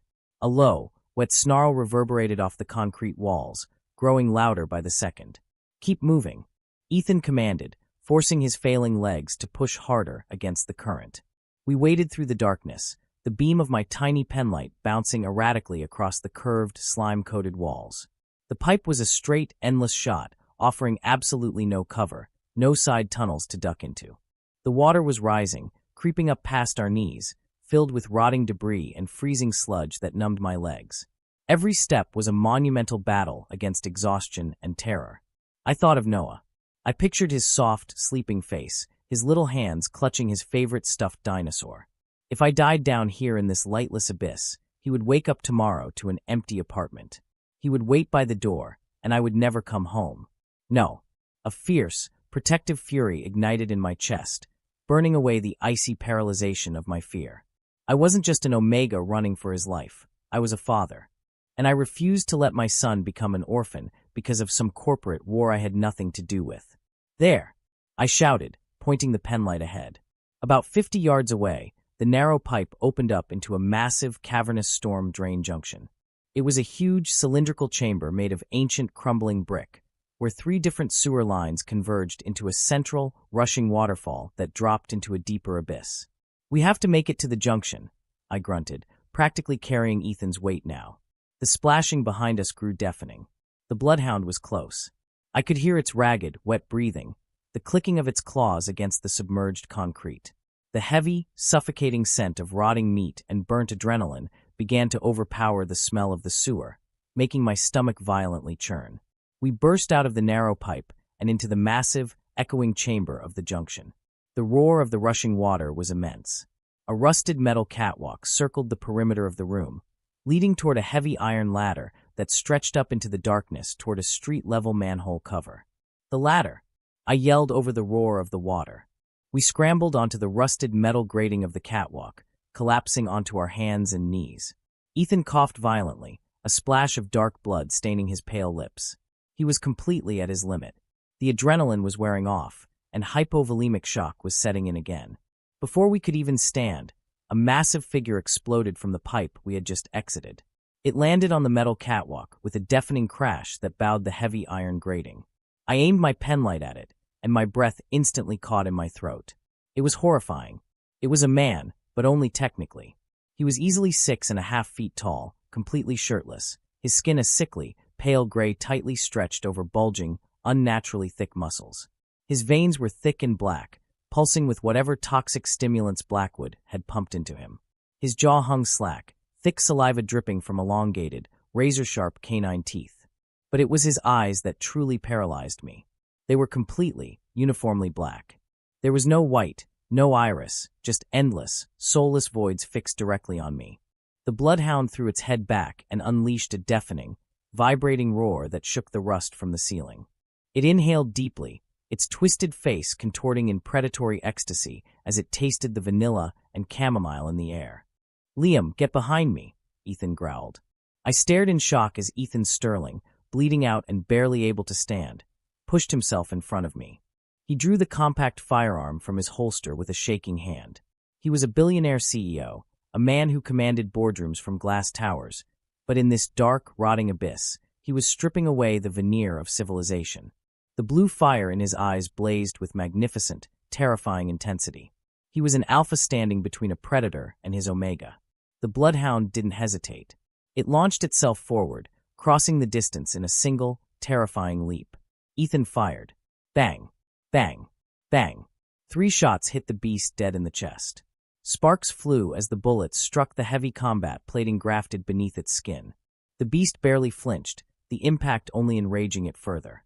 The bloodhound crashed into Ethan, sending them both flying across the catwalk. The gun clattered away, slipping through the iron grating and splashing into the raging waterfall below. Ethan cried out in agony as he hit the rusted metal, his stitched wound taking the full force of the impact. "Ethan!" I screamed. The beast straddled him, raising a massive, clawed fist to crush Ethan's skull. I didn't think. The maternal, fiercely protective instinct of an Omega is just as dangerous as an alpha's aggression when triggered. I grabbed the heavy, rusted iron wrench I had carried in my pocket since the closet on the 50th floor. With a primal scream, I charged forward and swung with everything I had. The heavy steel cracked against the side of the bloodhound's skull with a sickening crunch. The beast roared, stumbling off Ethan and turning its pitch-black eyes on me. It didn't look hurt, it just looked furious. It lunged, a massive hand wrapping around my throat, lifting me completely off the catwalk. My air was instantly cut off. I kicked, thrashing wildly, my hands prying at its thick, iron-like fingers, but it was like trying to move a brick wall. The beast pulled me close, opening its jaws to bite directly into my scent gland on the side of my neck. "Get your hands off my Omega." Ethan was on his feet. He had pulled the heavy, tactical combat knife from his ankle holster. With a guttural roar, he drove the blade to the hilt directly into the side of the bloodhound's neck, right where the armor plating ended. The beast let out a bubbling shriek, dropping me to the floor. I collapsed, gasping greedily for air, my throat bruising instantly. The bloodhound blindly swung at Ethan, its massive fist catching the billionaire in the ribs. I heard the distinct crack of breaking bone. Ethan was thrown backward, sliding dangerously close to the edge of the catwalk where the waterfall roared into the black abyss. The monster reached up, grabbing the handle of the knife and ripping it from its own neck in a spray of black blood. It turned back to Ethan, preparing to finish him. "Ethan, the pipe!" I screamed, noticing the environment. Directly above the bloodhound's head was a massive, highly pressurized, rusted steam pipe running along the ceiling. Ethan followed my gaze. He didn't have his gun, but he had something else. As the beast charged him, Ethan reached into his pocket and pulled out the encrypted Blackwood flash drive, the heavy metal rectangle that had started this entire nightmare. With a terrifying battle cry, he threw it with all his remaining alpha strength directly at the rusted valve of the pressurized pipe. The heavy metal drive struck the ancient valve with pinpoint accuracy. The rusted metal shattered. A deafening, whistling shriek filled the chamber as a massive geyser of blinding, scalding hot steam erupted from the pipe directly into the bloodhound's face. The beast screamed, a sound of pure, unadulterated agony, blinded and burning. It stumbled backward, thrashing wildly, its foot slipping on the slick, blood-covered grating. Ethan didn't miss a beat. He threw his entire body weight forward, slamming his shoulder into the beast's chest. The bloodhound tipped backward over the edge of the catwalk. It let out one final, echoing roar before plunging down into the roaring waterfall, disappearing into the black, churning abyss below. Silence slammed back into the chamber, save for the rush of the water and the hiss of the steam. Ethan stood at the edge for a fraction of a second before his knees buckled. He collapsed onto the iron grating, his chest heaving, his skin ashen. Blood was rapidly pooling beneath him. The stitches had torn completely open. I scrambled to his side, tears streaming down my face. "Ethan! Ethan, stay with me. We have to climb the ladder." "I can't," he whispered, his eyes rolling back. "Liam, I can't. You promised me." I sobbed, grabbing his face, smearing my own blood and grime across his pale cheeks. "You swore on your blood you would get me home to Noah. You do not get to break an oath, Ethan Sterling. Get up." The mention of the oath of my son flickered a tiny, dying ember in his eyes. He let out a ragged, agonizing breath and nodded weakly. Together, inch by brutal inch, we crawled toward the heavy iron ladder leading to the surface. End of Part 6. Part 7, Ghosts in the Rain. The rusted iron ladder stretching up into the pitch-black vertical shaft looked less like an escape route and more like an instrument of torture. Every rung was coated in decades of freezing, slick slime, and the sheer height of the climb was daunting even for a healthy man. For a man who had just had his abdomen sliced open by a bullet, hastily stitched, and then violently torn open again, it was an absolute death sentence. Ethan collapsed at the base of the ladder, his large frame hitting the metal grating with a sickening thud. The water of the subterranean junction rushed around us, deafening and cold, but the only sound I focused on was the terrible, wet rattling of his breath. His bespoke charcoal trousers were completely ruined, soaked in a horrifying mixture of black sewer water and his own bright, arterial blood. "Ethan," I gasped, dropping to my knees beside him. The icy water soaked right through my thin janitorial pants, but I barely felt it. I grabbed his face, forcing his heavy, drooping head up. "Look at me. You have to look at me." His eyelids fluttered. The fierce, burning blue light of his alpha instinct that had saved us from the bloodhound was entirely gone, replaced by a dull, glassy exhaustion. "Liam," he whispered, his voice so faint it was almost stolen by the echoing waterfall. "Go. The ladder. You can make it." "Shut up," I snarled, a wave of pure, unadulterated Omega panic and fury crashing over me. It wasn't a request. It was a biological command. "You are not dying down here in the dark. I am not letting my son's savior rot in a sewer. Now get your arm over my shoulder." He didn't have the strength to argue. With a gut-wrenching groan of agony, Ethan reached up. I ducked under his heavy arm, wrapping both of my arms tightly around his waist, doing my best to avoid pressing directly against his torn side. "On 3, I grunted, my muscles screaming in anticipation. 1, 2, 3. Using leverage and sheer, desperate adrenaline, I hauled him upward. He caught the first rung with a trembling, blood-slicked hand. I pressed my back directly against his, pinning him to the ladder to keep him from falling backward into the abyss. "Climb," I ordered, my voice cracking. The ascent was a waking nightmare. We moved inch by agonizing inch. I was carrying at least half of his massive body weight, my own arms shaking violently as I pushed us upward. Every time Ethan pulled himself up to the next rung, a choked, broken sound escaped his lips, a sound of such profound pain that it made my heart ache. His blood dripped down, warm and sticky against my neck and shoulders, a stark contrast to the freezing environment. "Almost there," I chanted, a mantra meant as much for me as it was for him. "Just a little further, Ethan. Just a little further." Above us, the heavy, circular outline of the manhole cover finally materialized in the gloom. It was our ceiling, our barrier to the surface world. Ethan's hand hit the cold iron of the cover. He pushed, but he had absolutely no leverage, and his strength was entirely depleted. He let out a frustrated, despairing sigh, his head falling forward against his arm. "I can't," he breathed. "I've got it," I said. I shifted my weight, locking my legs around the rungs of the ladder to anchor myself. I placed both of my hands flat against the underside of the heavy iron disc. I thought of the bloodhound below. I thought of the Blackwood mercenaries above. But mostly, I thought of a tiny 4-year-old boy named Noah, waiting for his father to come home. With a feral, screaming grunt, I thrust my arms upward with everything I had. The heavy iron cover shrieked, lifting an inch, then 2. Rainwater immediately poured through the gap, splashing directly into my eyes, but I didn't stop. I shoved hard to the right, sliding the heavy disc across the wet asphalt above. Cold, biting Seattle rain and the faint, amber glow of a distant streetlight poured into the shaft.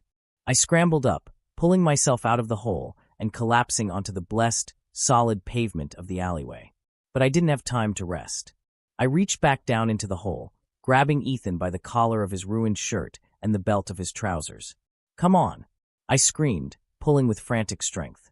Ethan scrambled over the edge, rolling onto the wet asphalt beside me. I quickly shoved the heavy manhole cover back into place, sealing the nightmare of the sewer beneath us. We were lying in a narrow, trash-strewn alley somewhere in the industrial district.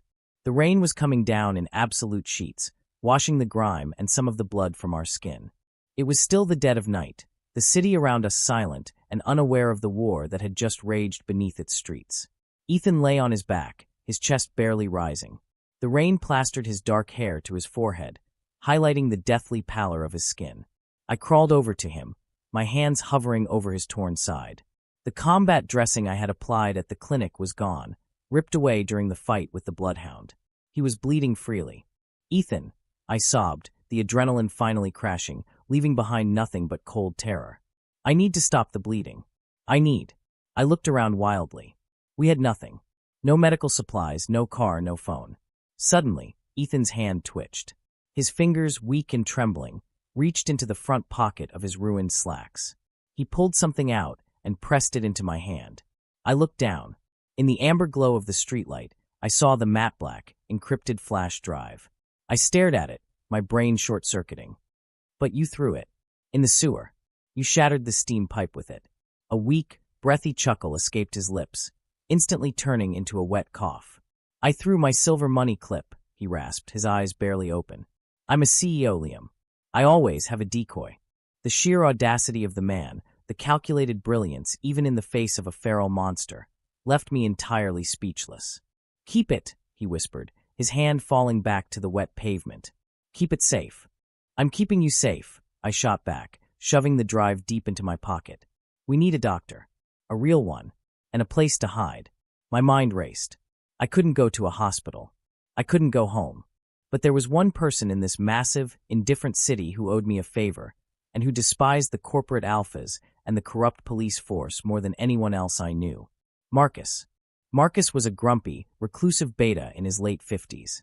He was an unlicensed, underground street medic who ran a clandestine clinic for unregistered omegas and undocumented workers out of a dilapidated boxing gym about 10 blocks from the docks. I had saved his clinic from a fire 2 years ago, dragging him out of the smoke before the fire department arrived. He had told me if I ever needed a ghost to disappear, to come to him. I know a place, I told Ethan, grabbing his arm and pulling it over my shoulder. It's not a 5-star hotel, but it's safe. We just have to walk. Lead the way, he murmured, his voice fading. The 10-block walk was the longest journey of my life. We stuck to the deepest shadows of the alleys, avoiding the main streets entirely. Every time a car drove past, its headlights cutting through the rain, I pulled Ethan behind a dumpster or a brick wall, holding my breath until the vehicle faded into the distance. Ethan's weight grew heavier with every step. He was actively dying on my shoulder, his massive body shutting down from the immense trauma. The sharp, distressed scent of his petrichor pheromones was leaking out again, mixing heavily with the smell of the rain. I countered it instantly, flooding the cold air between us with my warm vanilla and chamomile, forcing his primal instincts to stay calm, to stay grounded to me. Almost there, I whispered, holding him impossibly tight. Don't you dare close your eyes, Ethan Sterling. Finally, the faded neon sign of Mickey's Boxing Club flickered into view through the downpour. The front of the building looked abandoned, the windows boarded up, but I knew the truth. I dragged Ethan down a side alley, approaching a heavy, unmarked steel door. I pounded on it, a frantic, desperate rhythm. Bang, bang, bang. Silence. Marcus, I screamed, not caring who heard me. Marcus, please. It's Liam. Open the door. For a terrifying moment, nothing happened. Then, the heavy scrape of a deadbolt sliding back echoed in the alley. The steel door creaked open an inch. A harsh, glaring light spilled out, illuminating a pair of suspicious, tired brown eyes. Liam, a gruff voice rasped. What the hell are you doing here at? Marcus stopped dead. His eyes widened, dropping from my bruised, tear-streaked face to the massive, blood-soaked alpha collapsing against my side. He's dying, Marcus. I sobbed, my voice breaking entirely. Please. I have nowhere else to go. Marcus was a seasoned street medic, a man who had seen the darkest sides of Seattle's underbelly. He didn't ask questions. He didn't hesitate. He threw the heavy steel door wide open. Get him inside. Now. Marcus barked. We dragged Ethan into the bright, harsh fluorescent lighting of the underground clinic. It smelled strongly of rubbing alcohol, iodine, and stale coffee. Marcus pointed to a heavy, stainless steel surgical bed in the center of the room. We hoisted Ethan onto the bed. He was completely unresponsive now, his skin as white as a sheet of paper. Marcus immediately grabbed a pair of heavy trauma shears from a tray. What happened? He demanded, rapidly cutting away the remaining rags of Ethan's shirt and pants, exposing the horrific, gaping wound on his side. Gunshot. I blurted out, my hands shaking so badly I had to clench them into fists. A through-and-through graze. I stitched it earlier, but he took a massive hit, and they tore open. He's lost so much blood, Marcus. Marcus looked at the wound, then up at Ethan's face. The medic's eyes widened in sheer, unadulterated shock. Liam, is this Ethan Sterling? The CEO of Sterling Enterprises? Yes, I breathed. Jesus Christ, kid, Marcus cursed, rushing to a heavy glass cabinet. He pulled out bags of saline for lines and heavy-duty surgical equipment. Do you have any idea what kind of heat you brought to my door? The entire city is looking for him. What do you mean? I asked, a cold dread pooling in my stomach. Marcus pointed a bloody finger toward a small, muted television sitting on a desk in the corner of the room. Look. I walked over, my eyes fixing on the screen. It was a breaking news broadcast on a major local network. The footage showed the towering glass monolith of Sterling Enterprises, but the top floor, the executive suite where my shift had started, was completely engulfed in raging flames. Heavy black smoke billowed into the night sky. The cheerin at the bottom of the screen read in bold, glaring letters. Massive explosion at Sterling Enterprises. CEO Ethan Sterling presumed dead. They blew the floor, I whispered in horror. Blackwood blew the entire floor to cover their tracks. They wanted the world to think he died in a tragic accident. And the world believes it, Marcus said grimly, tying a tourniquet around Ethan's massive bicep and expertly sliding a large needle into his vein. Which means whoever did this isn't going to stop until they make sure the corpse matches the headline. Now get over here and hold pressure on his side while I prep the surgical field. We have to save this bastard's life before the ghosts come knocking. I rushed back to the table, pressing my hands firmly against Ethan's bleeding side. Despite the chaos, despite the horrifying news broadcast, Ethan's hand weakly lifted off the table, his cold, blood-stained fingers finding mine and intertwining with them. A silent, desperate anchor in a world that had just officially declared him a ghost. End of Part 7. Part 8, The Ghost and the Guardian. The underground clinic was a symphony of chaos and sterile smells. The harsh fluorescent lights buzzed overhead like a swarm of angry bees, casting a sickly, pale glow over the stainless steel surgical table. More pressure, Liam. Don't let up. Marcus barked, his hands moving with the practiced, frantic speed of a man who had pulled countless ghosts back from the brink of the abyss. I leaned all my weight onto the thick wad of sterile gauze pressed against Ethan's torn side. My arms were trembling with sheer exhaustion, my muscles burning from the climb out of the sewer, but I didn't dare lessen my grip. Beneath my hands, Ethan's skin was ice cold, completely devoid of the intense, feverish heat that usually radiated from a pure-blood alpha. I have pressure, I gritted out, my eyes locked on Ethan's pale, sweat-slicked face. His eyes were closed, his breathing terribly shallow. The only reassurance I had that he was still alive was the desperate, crushing grip his hand maintained on my own. His fingers intertwined with mine, as if I were the only thing tethering his soul to his body. The bullet grazed itself as clean, but the exertion tore the muscle wall entirely, Marcus muttered, his face shielded by a surgical mask as he clamped a bleeding vessel. I have to do a deep tissue closure. I'm pushing a heavy dose of fentanyl through the fore, but with an alpha's metabolism, it's going to burn through his system fast. He's going to feel this. Do it, I said fiercely. Just save him. Marcus grabbed a curved surgical needle threaded with thick, heavy-duty suture. The moment the metal pierced Ethan's raw flesh, the alpha's entire body went rigid. A horrifying, suffocated gasp tore from his lips, and his eyes flew open. They weren't the sharp, intelligent blue of the CEO. They were wild, dilated, and clouded with absolute agony. His grip on my hand tightened so fiercely I heard my own knuckles pop. A low, vibrating growl began to build in his chest, the primal sound of a wounded predator preparing to lash out. The heavy, oppressive scent of petrichor and lightning instantly flooded the cramped room, sharp enough to make my eyes water. He's going into a pain-induced frenzy. Marcus warned, stepping back slightly, his scalpel raised defensively. Liam, get back. If he snaps, he'll tear us both apart. No, I shouted, refusing to let go of Ethan's hand. I knew what I had to do. The biological mechanics of our secondary genders were ingrained in my DNA, buried but never truly gone. An alpha in a feral state of agony could only be brought down by one thing: the absolute, unwavering submission and comfort of an omega's scent. I took a deep breath, closed my eyes, and shattered the last remaining mental barriers holding my scent back.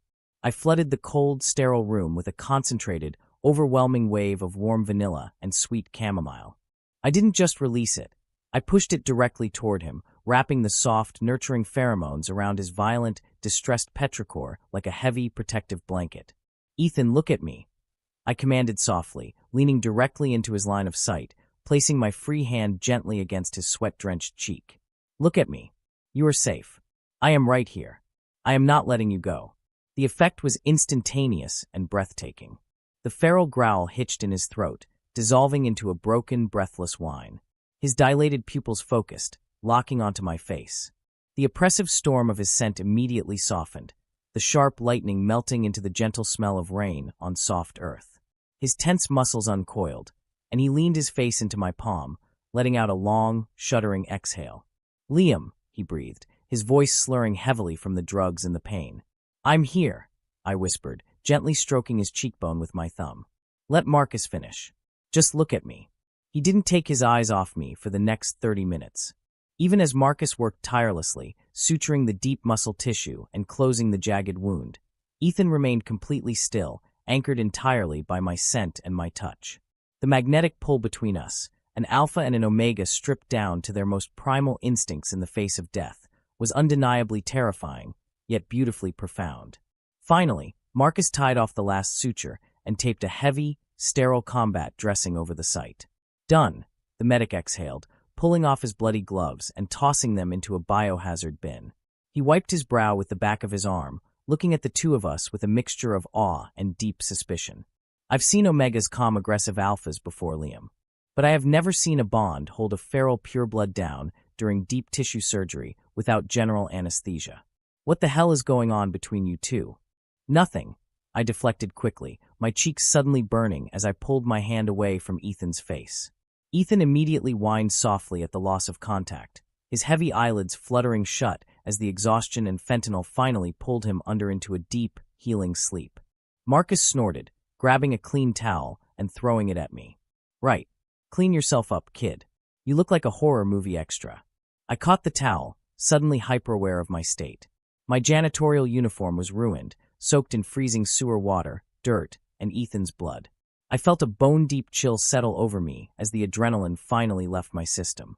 "Marcus," I started, my voice trembling as the reality of the situation crashed down upon me. "They blew up his building. The news says he's dead. If they find out I helped him." "They won't find out from me," Marcus interrupted, his voice gruff but layered with genuine sympathy. He walked over to a metal cabinet and pulled out a clean, oversized gray hoodie and a pair of generic sweatpants. He tossed them onto a chair. "Go to the bathroom in the back. Wash the blood off. Change. Then we need to talk about your next move, because you can't stay here forever." I nodded numbly. I walked into the tiny, grimy bathroom at the back of the clinic, locked the door, and turned on the hot water in the small sink. I stripped off the ruined uniform, scrubbing the grime and dried blood from my skin with harsh industrial soap. As I washed my face, I looked at my reflection in the cracked mirror. I looked older. The terrified, invisible janitor who had clocked into Sterling Enterprises a few hours ago was gone. In his place was someone who had outrun mercenaries, stitched together a dying billionaire, and fought a genetically mutated monster in a sewer. But beneath it all, I was just Noah's father. Noah. A spike of pure, icy terror drove straight through my heart. I threw the clean clothes on, practically ripping the bathroom door off its hinges as I sprinted back into the main clinic. "Marcus, do you have a secure phone? A burner?" I demanded frantically. Marcus paused, wiping down his surgical tools. "Yeah, in the top drawer of the desk. Fully encrypted." "Why?" I didn't answer. I rushed to the desk, yanked the drawer open, and pulled out a cheap, plastic flip phone. I dialed the number with shaking fingers, pressing the phone to my ear. It rang once, twice, 3 times. "Pick up, pick up, pick up." "Hello," a sleepy, elderly voice answered. "Mrs. Higgins." I gasped, my knees nearly buckling with relief. "It's Liam." "Liam, dear?" The elderly beta babysitter sounded confused. "It's barely 4 in the morning. Is your shift over early?" "Listen to me very carefully," I said, forcing my voice to remain calm, dropping into a low, serious tone. "Is Noah okay? Is the apartment secure?" "Well, yes, of course," she replied, instantly waking up at my tone. "He's fast asleep. Not a peep all night. What's wrong, Liam? Are you in trouble?" "I need you to wake him up," I ordered, tears prickling the corners of my eyes. "Pack a bag with his clothes, his dinosaur blanket, and his medication. Nothing else. Do not turn on the main lights. I am sending a car for you in exactly 20 minutes. "A car? Liam, you're scaring me." "Mrs. Higgins, please," my voice broke. "My life depends on it. Noah's life depends on it. If anyone knocks on that door before the car arrives, do not open it. Do you understand?"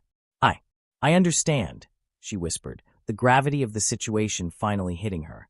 We will be ready. I hung up the phone, my chest heaving. I turned around to find Marcus watching me, his arms crossed over his chest. You're calling an extraction for your kid, Marcus stated.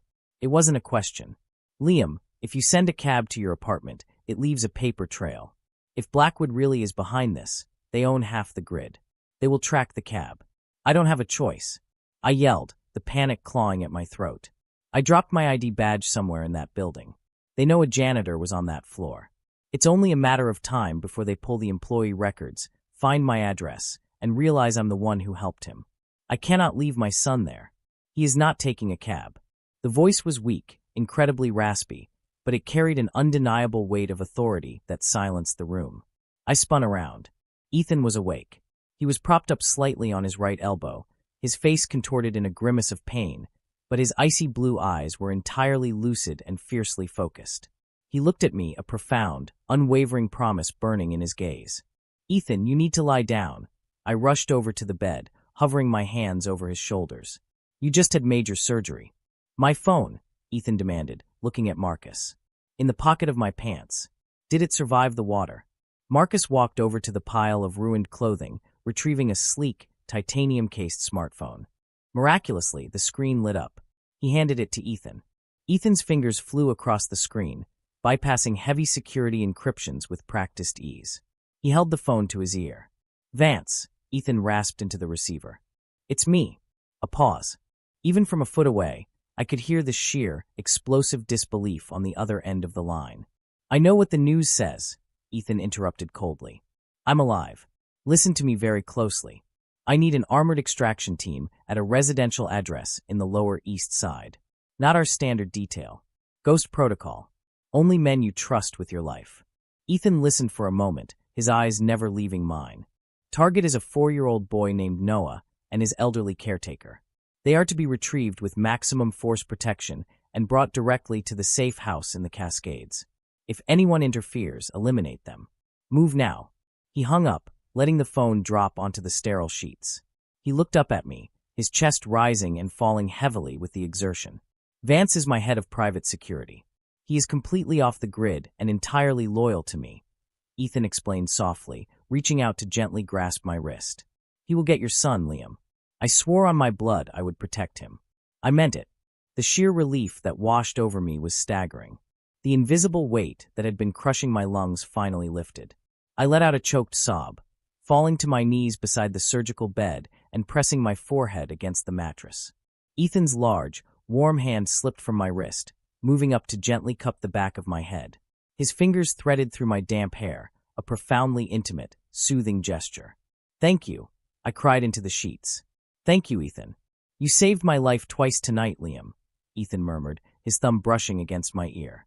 It's the least I can do. Marcus cleared his throat loudly, breaking the intense moment.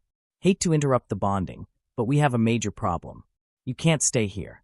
If Blackwood really did blow up a skyscraper to kill you, they are going to turn this city inside out looking for your remains. When they realize there's no body in the ashes, they will hunt you. This clinic is a sitting duck. I know, Ethan said, his voice hardening into the ruthless CEO once more. He looked down at me. The drive, Liam. Do you still have it? I reached into the pocket of my sweatpants and pulled out the matte black flash drive, placing it on the sterile tray. What exactly is on this thing that is worth leveling a building for? Marcus asked, eyeing the device like it was a live grenade. Proof, Ethan spat, a dangerous fire igniting in his eyes. Blackwood Enterprises operates under the guise of a private security firm, but they are secretly developing illegal, genetically engineered bioweapons. The bloodhound you saw in the sewer is just the prototype. They are kidnapping unregistered alphas from the streets, mutating them, and selling them to the highest bidder on the black market. I shuddered, the memory of the black-eyed monster flashing in my mind. I found out about their operations, Ethan continued. I downloaded their entire encrypted database onto that drive. Schematics, buyer manifests, genetic codes. I was going to hand it over to the Federal Bureau tomorrow morning. Blackwood found out. They staged a corporate coup to silence me and retrieve the data. So what's the play? Marcus asked grimly. We move, Ethan declared, forcing himself to sit up further, wincing as his stitches pulled. Vance is securing my safe house in the mountains. It's a heavily fortified bunker, completely off the grid. Once Noah is safe, we head there. We decrypt the drive, send the files to the authorities, and burn Blackwood to the ground. Ethan looked at me, his icy blue eyes entirely focused, protective, and unmistakably possessive. Are you ready to become a ghost, Liam? End of Part 8. Part 9. Into the Cascades. Are you ready to become a ghost, Liam? The question hung heavily in the sterile, alcohol-scented air of the underground clinic. I looked at Ethan Sterling, the man who hours ago I only knew as a terrifying corporate monolith, the man whose blood was currently permanently stained into my skin. He was asking me to leave everything behind, to step off the edge of the world into complete darkness. But then I thought of the Bloodhound. I thought of the Blackwood mercenaries executing anyone in their path. There was no normal life waiting for me anymore. I'm ready, I said, my voice steadying. But we have to move. Marcus didn't waste a single second. I have an old, beat-up florist delivery van parked in the back alley, he said, moving rapidly around the clinic to gather supplies. It's registered to a dummy corporation that went bankrupt 5 years ago. No GPS, no digital dashboard, completely analog. Nobody looks twice at a load of dead hydrangeas at 5 in the morning. It's perfect, Ethan grunted, shifting his legs over the side of the surgical table. The movement cost him dearly. All the color drained from his face, his jaw locking tight as the freshly sutured muscle tissue stretched. Hold on, tough guy, Marcus warned, walking over with a heavy canvas duffel bag. He pulled out a portable 4-pouch filled with a clear fluid, taping it securely to Ethan's chest beneath the fresh oversized hoodie I had helped him into. That's a cocktail of broad-spectrum antibiotics, heavy fluids, and enough painkillers to drop a horse. It'll keep you on your feet for the drive, but the moment you get to that bunker, you need complete bed rest. If those internal stitches tear again, I won't be there to sew you back together. Understood, Ethan rasped, accepting the keys Marcus tossed to him before handing them directly to me. Marcus looked at me, a rare expression of deep, paternal concern crossing his grizzled features. He pulled me in for a brief, tight hug. Keep your head on a swivel, Liam. Trust no one but him. And if you make it out of this in one piece, bring the kid by someday. I have a pair of boxing gloves with his name on them. Thank you, Marcus, I whispered, fighting the lump in my throat. For everything. We slipped out the heavy steel back door into the freezing, relentless Seattle downpour. True to Marcus's word, a battered, rust-spotted white van sat idling in the shadows, smelling faintly of decaying roses and motor oil. I helped Ethan into the passenger seat. Even with the heavy painkillers masking the worst of his agony, the sheer exhaustion was pulling him under. I slammed his door shut, ran around to the driver's side, and climbed in. The engine sputtered, complaining loudly, before settling into a low, rattling hum. I threw the van into gear and pulled out of the alley, leaving the neon signs of the city's underbelly behind. The drive out of Seattle was a masterclass in psychological torture. Every set of headlights that appeared in the rearview mirror made my heart stop. Every police cruiser parked on the shoulder of the highway was a potential Blackwood operative waiting to finish the job. I kept the van strictly to the speed limit, my hands gripping the thin, cracked steering wheel with white-knuckled intensity.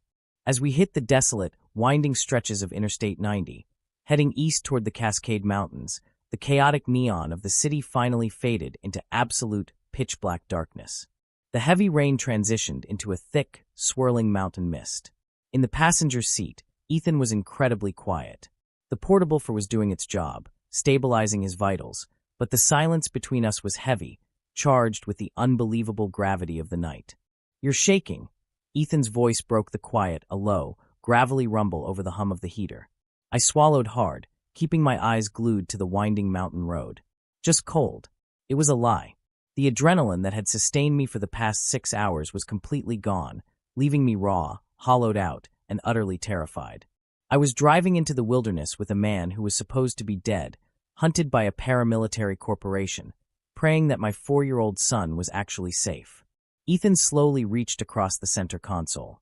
His large, warm hand covered mine on the gear shift. His touch sent a violent, electric jolt straight up my arm, a biological shockwave that made my breath hitch. He is safe, Liam, Ethan murmured, his thumb drawing slow, soothing circles over my knuckles. He didn't need to ask to know what I was thinking.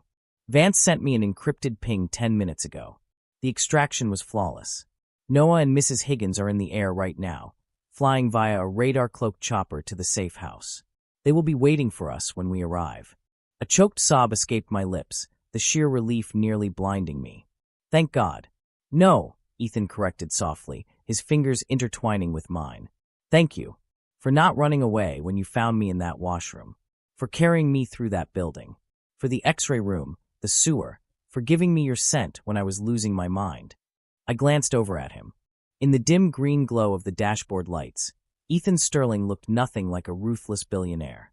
He looked vulnerable, deeply awed, and intensely focused on me. The sharp, aggressive edge of his alpha pheromones had entirely vanished, replaced by a warm, protective wave of petrichor that wrapped around my own vanilla scent in a perfect, harmonious balance. Alphas are taught from birth that omegas are fragile, Ethan continued, his voice dropping to a whisper that commanded the entire cabin. That you need to be shielded, hidden away, protected from the harshness of the world. But you, Liam, you are the strongest person I have ever met. You fought a bloodhound to protect me. You shattered every preconceived notion I ever held. My heart hammered a frantic, chaotic rhythm against my ribs. I just did what I had to do to survive. You did more than survive, he said, gently squeezing my hand. You saved me. And I promise you, when this is over, when Blackwood is nothing but ashes, you will never have to scrub another floor or hide in the shadows ever again. You and Noah will want for nothing. That is not a corporate guarantee, Liam. That is an alpha's vow. The sincerity in his icy blue eyes was absolute. He wasn't offering me a reward. He was offering me a sanctuary. He was offering me a place by his side. The biological pull, the deep, undeniable resonance of a true mate bond, was flowering between us in the cold, damp cabin of a stolen florist van. I didn't have the words to answer him, so I just held his hand tighter, letting my scent speak for me, a soft, sweet wave of absolute trust. We drove for another hour, ascending higher into the jagged, towering peaks of the Cascades. The mist turned to a light, powdery snow, dusting the towering pine trees in silver. Following the encrypted GPS coordinates Ethan had typed into his phone, I turned the van off the main highway onto a hidden, unpaved logging road that seemed to lead nowhere. We bumped along the treacherous, rocky path for 3 miles until we reached a sheer, vertical cliff face of solid granite. It was a dead end. We're here, Ethan said, sitting up slightly. He unrolled his window and held his phone out into the freezing air. The screen flashed a complex sequence of strobe lights toward the seemingly solid rock wall. A moment later, a deep, earth-shaking rumble vibrated through the ground. Directly in front of us, a massive 20-foot section of the granite cliff face seamlessly separated, sliding backward on heavy, mechanized tracks to reveal a cavernous, brilliantly lit tunnel plunging deep into the heart of the mountain. Drive in, Ethan instructed. I guided the van into the tunnel. The moment the rear bumper cleared the threshold, the massive stone door ground shut behind us, sealing us inside the earth with a terrifying finality. The tunnel opened up into a sprawling, subterranean bunker that looked like a high-tech military command center. Matte black tactical vehicles were parked in neat rows, heavy weapon caches lined the reinforced concrete walls, and banks of glowing server racks hummed with immense power. Waiting for us in the center of the room was a small army of heavily armed men dressed in unmarked black tactical gear. At the front stood a towering, broad-shouldered alpha with a scarred face and cold, calculating eyes. This had to be Vance. I slammed the van into park, the engine dying with a final, rattling cough. Before I could even unbuckle my seatbelt, I heard it. Daddy! My heart completely stopped. I threw the driver's door open and scrambled out of the van. Running across the polished concrete floor, his little arms outstretched, clutching his frayed green dinosaur blanket, was Noah. Noah! I screamed, dropping to my knees right on the hard floor. He crashed into my chest, knocking the breath out of me. I wrapped my arms around his small, fragile body, burying my face into his soft curls. He smelled like baby shampoo and warm milk. He was unharmed. He was safe. A dam inside me finally broke, and I began to sob uncontrollably, rocking him back and forth. Daddy, you're crying, Noah mumbled into my neck, his little hands patting my back. The big men in the helicopter said you were coming. Are we camping in a cave? Yes, baby. I choked out, laughing and crying at the same time, holding him so tight I was afraid he might vanish. We're camping. You're so brave, my sweet boy. I love you so much. Behind me, the passenger door of the van opened. Ethan stepped out, moving slowly, leaning heavily against the side of the vehicle. His face was drawn with pain, but as he looked at Noah, a profound softness washed over his sharp features. Vance, the scarred security chief, stepped forward, his men instantly saluting the CEO. "Mr. Sterling," Vance said, his voice a deep, gravelly baritone. "The perimeter is secured. The air defense systems are online. And the package," he gestured respectfully to Noah, "was retrieved without incident." "Good work, Vance," Ethan said, pulling the encrypted Blackwood drive from his pocket and tossing it to the security chief. "Get this to the decryption team immediately. I want those files extracted and ready to send to the FBI director's personal server by dawn. I want Blackwood dismantled before they even realize I'm still breathing." "Yes, sir," Vance said, catching the drive. But the hardened soldier didn't move. He hesitated, a grim, dark shadow passing over his eyes. Ethan noticed instantly. His alpha posture stiffened, ignoring his injuries. "What is it, Vance?" Vance looked at me, then at Noah, and finally back to his boss. "Sir, the Blackwood drive is heavily encrypted, but it's not the only thing emitting a signal." "What are you talking about?" Ethan demanded, his voice dropping dangerously low. "The drive's beacon was killed in the lead room at the clinic. I checked it myself." "Not the drive, sir," Vance said, his face entirely grim. "We ran a full biometric sweep on the extraction chopper, just to be safe. We found a micro-tracker." The blood in my veins turned to ice. "Where?" Ethan snarled. "Woven into the lining of the boy's dinosaur blanket," Vance revealed. "Blackwood didn't just hack the city grid, sir. They hacked the municipal childcare registry. They knew about the boy before they even blew up your office. They planted the tracker at his daycare yesterday afternoon. Silence descended upon the bunker, deafening and absolute.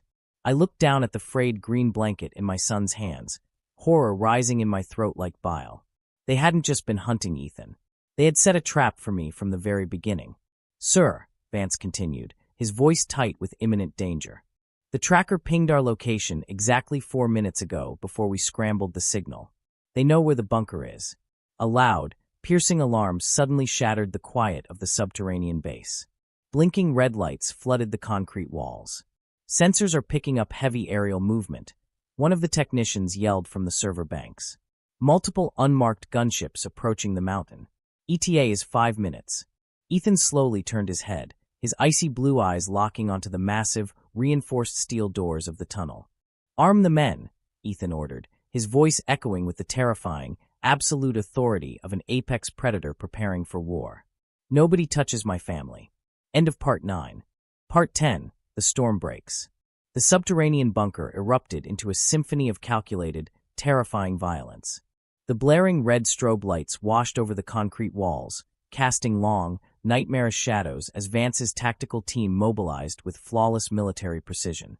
The heavy clack of assault rifles chambering rounds and the mechanical hum of automated sentry turrets deploying from the ceiling drowned out the frantic beating of my own heart. "Daddy, it's loud!" Noah cried out, burying his face into my neck, his little hands gripping the collar of my oversized hoodie with terrifying strength. "I know, baby, I know. I've got you. Close your eyes," I whispered fiercely, wrapping my arms completely around him, turning my body into a physical shield. Ethan stood in the center of the command floor, completely ignoring the portable fore taped to his chest and the horrific tear in his abdominal muscles. The pureblood Alpha CEO was gone, replaced entirely by a ruthless warlord defending his territory. His icy blue eyes snapped to his head of security. "Vance, status on the decryption." Ethan roared over the sirens. 85%, sir," a technician yelled from the glowing server banks, his fingers flying across a holographic keyboard. "The Blackwood encryption is heavily layered.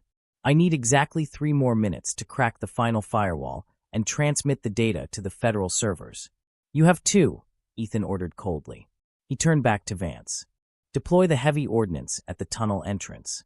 Nothing breaches this mountain. And get them to the inner vault. Now." Vance nodded sharply, grabbing my arm and pulling me toward a massive circular steel door at the back of the bunker that looked like a bank vault. "Move, Liam. Get the boy inside." "No, Ethan," I screamed, digging my heels into the concrete. The thought of leaving him out here, bleeding and exhausted, while a paramilitary force descended upon us, triggered a violent rebellion in my Omega instincts. My scent spiked, sharp, distressed vanilla and chamomile, pleading with him to seek shelter with us. Ethan turned to me. Despite the chaos, despite the impending war, his expression softened entirely. He limped across the floor, closing the distance between us. He cupped the back of my neck with his large, warm hand, pressing his forehead firmly against mine. His scent, the heavy, protective aroma of a thunderstorm, wrapped around me like a suit of armor. "Listen to me," he commanded, his voice a low, vibrating rumble meant only for us. "You are my heart walking outside of my body right now. If you are out here, I will be terrified, and a terrified alpha makes mistakes. Get in the vault. Keep our pup safe. I will handle the monsters. Our pup." The words hit me with the force of a physical blow. He wasn't just protecting a stranger's child. He had claimed us. Tears blurred my vision, but I nodded. "Do not die, Ethan Sterling. You promised." "I am a man of my word," he breathed, pressing a fierce, searing kiss to my forehead. Vance shoved me and Noah through the heavy steel threshold of the vault. The massive door ground shut, locking with a series of deafening, echoing clunks, sealing us in absolute, impenetrable silence. The inner vault was a small, well-lit panic room lined with lead and reinforced titanium. A bank of security monitors on the wall displayed the live feeds of the bunker outside. I set Noah down on a plush cot in the corner, wrapping his green dinosaur blanket tightly around him. "Stay right here, Noah. Do not move," I instructed, my voice trembling but firm. I turned to the monitors just as the mountain above us violently shook. A massive explosion rocked the camera feeds. Static hissed across the screens as the 20-foot granite doors at the tunnel entrance were blown completely inward. Dust and debris flooded the corridor. Through the smoke, they emerged. Dozens of Blackwood operatives, clad in heavy matte black tactical armor, pouring into the tunnel like a swarm of mechanical locusts. Vance's men opened fire. The bunker became a slaughterhouse of tracer rounds, tactical explosives, and laser sights. Automated turrets rained heavy-caliber rounds down upon the invaders, chewing through the Blackwood ranks, but they just kept coming. On the central monitor, I watched Ethan. He had taken cover behind a reinforced concrete pillar near the server banks, a heavy assault rifle in his hands. Every time he leaned out to fire, his face contorted in sheer agony, his stitched wound undoubtedly tearing further, but his aim was devastatingly precise. He was fighting like a demon, holding the line to protect the technicians behind him. 95%, the lead technician screamed over the comms, the audio feeding into the vault. Suddenly, a massive, heavily armored Blackwood transport breached the tunnel, its mounted heavy machine gun tearing through the bunker's defenses. The transport didn't stop to fight. It rammed directly through the barricades, barreling straight toward the server banks. "They're going for the servers. Fall back," Vance roared. Ethan didn't fall back. He dropped his empty rifle, his eyes locking onto the transport. He knew if they destroyed the servers, the drive would be lost, the transmission would fail, and Blackwood would win. With a feral, echoing roar, Ethan stepped completely out of cover. He reached to his tactical belt, pulled the pin on a heavy-duty plasma grenade, and threw it with terrifying, pinpoint accuracy directly under the front axle of the speeding transport. The explosion was blinding. The camera feeds whited out for 3 agonizing seconds. When the picture returned, the transport was a burning husk, flipped onto its side. But the shockwave had thrown Ethan backward. He lay motionless on the concrete floor, dangerously close to the vault door. "Ethan!" I screamed, slamming my hands against the unyielding titanium of the vault. "Transmission complete," the technician yelled triumphantly. "The files are in the federal mainframe. It's done." But the victory was short-lived. From the burning wreckage of the transport, a figure emerged. He wasn't wearing a tactical helmet. He was dressed in a pristine, dark suit, completely out of place in the war zone. He was holding a heavy, silver hand cannon, and he was walking straight toward Ethan's unconscious body. It was Silas Thorne, the CEO of Blackwood Enterprises, an alpha known for his absolute, sociopathic cruelty. "Open the door," I breathed, panic completely overriding my logic. I looked at the manual override panel on the wall. If I opened the door, I would be exposing myself and Noah to a war zone. But if I didn't, Ethan was going to be executed on live video. I will not let my family die. "Noah, hide under the cot and cover your ears," I commanded. I smashed my fist into the emergency release button. The titanium vault door hissed, sliding open. The deafening roar of the firefight flooded in. I grabbed a heavy steel fire axe from the emergency panel on the wall and stepped out of the vault just as Thorne stood over Ethan, raising his hand cannon to the back of Ethan's head. "A valiant effort, Sterling," Thorne sneered, his voice dripping with venom. "But in the end, the bigger monster always wins." "Get away from him," I screamed, releasing a concentrated, biological wave of pure, unfiltered Omega distress. Thorne snapped his head toward me. The sudden influx of my pheromones momentarily disoriented him, a biological glitch in his sociopathic programming. He looked at me, a cruel smirk twisting his lips. "Ah, the little janitor who caused all this trouble. I'm going to enjoy mounting your head on my wall." He swung the gun toward me. But my scent hadn't just distracted Thorne. It had acted like a defibrillator to Ethan's primal instincts. The scent of his distressed, cornered Omega flooded Ethan's senses, completely overriding his physical trauma. Ethan's eyes snapped open, blazing with an otherworldly, terrifying blue light. With a guttural, terrifying roar, Ethan swept his leg out, catching Thorne behind the knees. Thorne fired wildly into the ceiling as he collapsed. Before he could recover, Ethan was on top of him. The billionaire didn't use a weapon. He used his bare hands. Ethan's fist collided with Thorne's jaw with a sickening, bone-shattering crack. Once, twice, 3 times, until the Blackwood CEO lay completely unconscious on the blood-stained concrete. Silence suddenly fell over the bunker.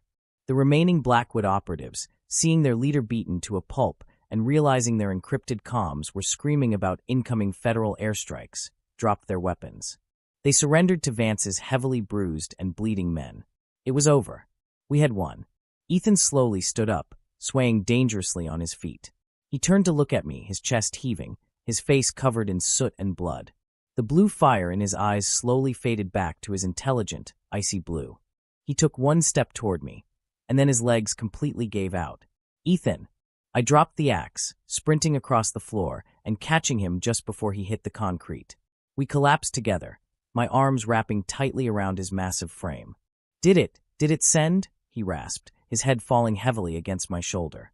"Yes," I sobbed, burying my face into his neck, inhaling the exhausted, gentle scent of rain that was rapidly fading. "It sent.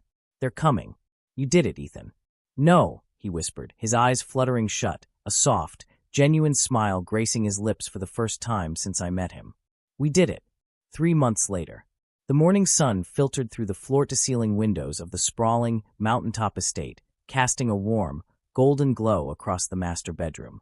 The air smelled perfectly of rich pine, fresh coffee, and the unmistakable, deeply comforting blend of warm vanilla and sweet petrichor. I stood by the glass, holding a steaming mug, looking out over the pristine beauty of the Cascades. Behind me, the bed sheets rustled. 2 strong, heavily scarred arms wrapped around my waist from behind, pulling my back flush against a broad, warm chest. Ethan buried his face in the crook of my neck, right over the fresh, healing mating bite that marked me as his bondmate. He inhaled deeply, a low, contented rumble vibrating in his chest. "You're up early," Ethan murmured, his voice thick with sleep. "I couldn't sleep," I smiled, leaning back into his embrace. I was thinking about how much has changed. It had been a chaotic 90 days. The federal government had raided Blackwood Enterprises, dismantling their illegal bioweapons division and arresting their entire executive board. Sterling Enterprises had completely rebuilt the 50th floor, and Ethan had restructured his life. He stepped back from the day-to-day operations, preferring to run his empire from the safety and peace of our mountain home. I was no longer a ghost. I was Liam Sterling. "Change is good," Ethan whispered, gently turning me around to face him. He looked healthier, his sharp features softened by peace, his icy eyes filled with an overwhelming, unconditional love. He pressed a soft kiss to my lips. Suddenly, the bedroom door burst open. "Daddy! Papa!" Noah rushed into the room, fully dressed in his superhero pajamas, carrying a heavily guarded, top-secret piece of tactical equipment, a plush green dinosaur. "Marcus is downstairs." He brought the boxing gloves. Ethan laughed, a rich, booming sound that completely filled the room. He scooped Noah up into his arms, tossing the giggling boy into the air before catching him effortlessly. "Well, we can't keep Marcus waiting, can we, pup?" Ethan grinned, looking over at me. I watched the two of them, the most powerful alpha in the world and my beautiful, brave little boy. My heart swelled with a happiness so profound it physically ached. I wasn't invisible anymore. I wasn't running. I was exactly where I belonged. "No," I smiled, walking over and wrapping my arms around my family. Let's go.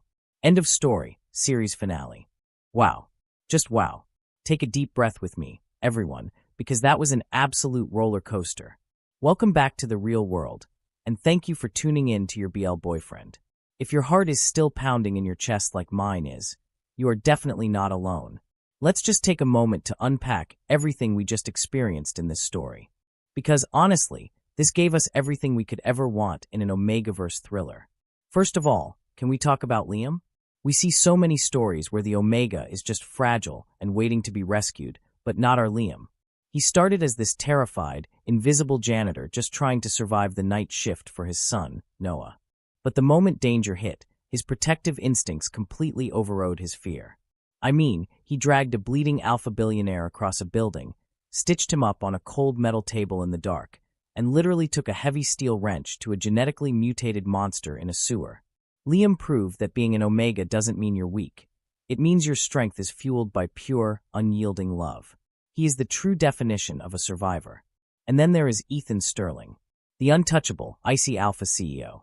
What I loved most about Ethan's character arc was how he completely shattered the toxic, arrogant alpha stereotype. Yes, he was lethal. Yes, he threw a plasma grenade to save his family. But his most powerful moments weren't his displays of physical strength. They were his moments of absolute vulnerability. When he let his feral instincts be calmed by Liam's scent, when he made that blood oath in the dark, and when he surrendered his pride because he realized Liam was the one holding them both together. Ethan didn't just find a mate, he found his humanity. The dynamic between them was simply electric. From the claustrophobic, intense tension in that supply closet to the sheer terror of the underground tunnels, their bond was forged in absolute fire. And seeing them finally get their peaceful, domestic morning in the Cascades with little Noah running in with his dinosaur, that was the ultimate payoff. But now, I want to hear from you. This channel is a conversation, and I love reading your thoughts. Let me ask you a few questions. Drop your answers down in the comments below. Question 1. What was the most intense scene for you? Was it the moment the Blackwood mercenaries breached the executive floor, or was it that terrifying encounter with the Bloodhound in the storm drains? Question 2. If you were in Liam's shoes, working the graveyard shift, and you found a dying billionaire in the washroom, honestly, what would you have done? Would you have run for the exit, or would you have risked everything to help? And question 3. What did you think of Silas Thorne getting completely knocked out by Ethan's bare hands? So satisfying, right? If you loved this story as much as I did, please do me a huge favor and smash that like button. It really helps the channel grow and tells me what kind of stories you want to hear next. If you haven't already, make sure to hit that subscribe button and turn on the notification bell so you never miss an upload from your BL boyfriend. We have so many more thrilling, passionate, and heartwarming boy love stories coming your way, and you definitely want a front row seat. Thank you all so much for listening, for commenting, and for being the absolute best community on YouTube. I appreciate every single one of you for staying until the very end. Stay safe, stay romantic, and I will see you in the next story. Bye for now.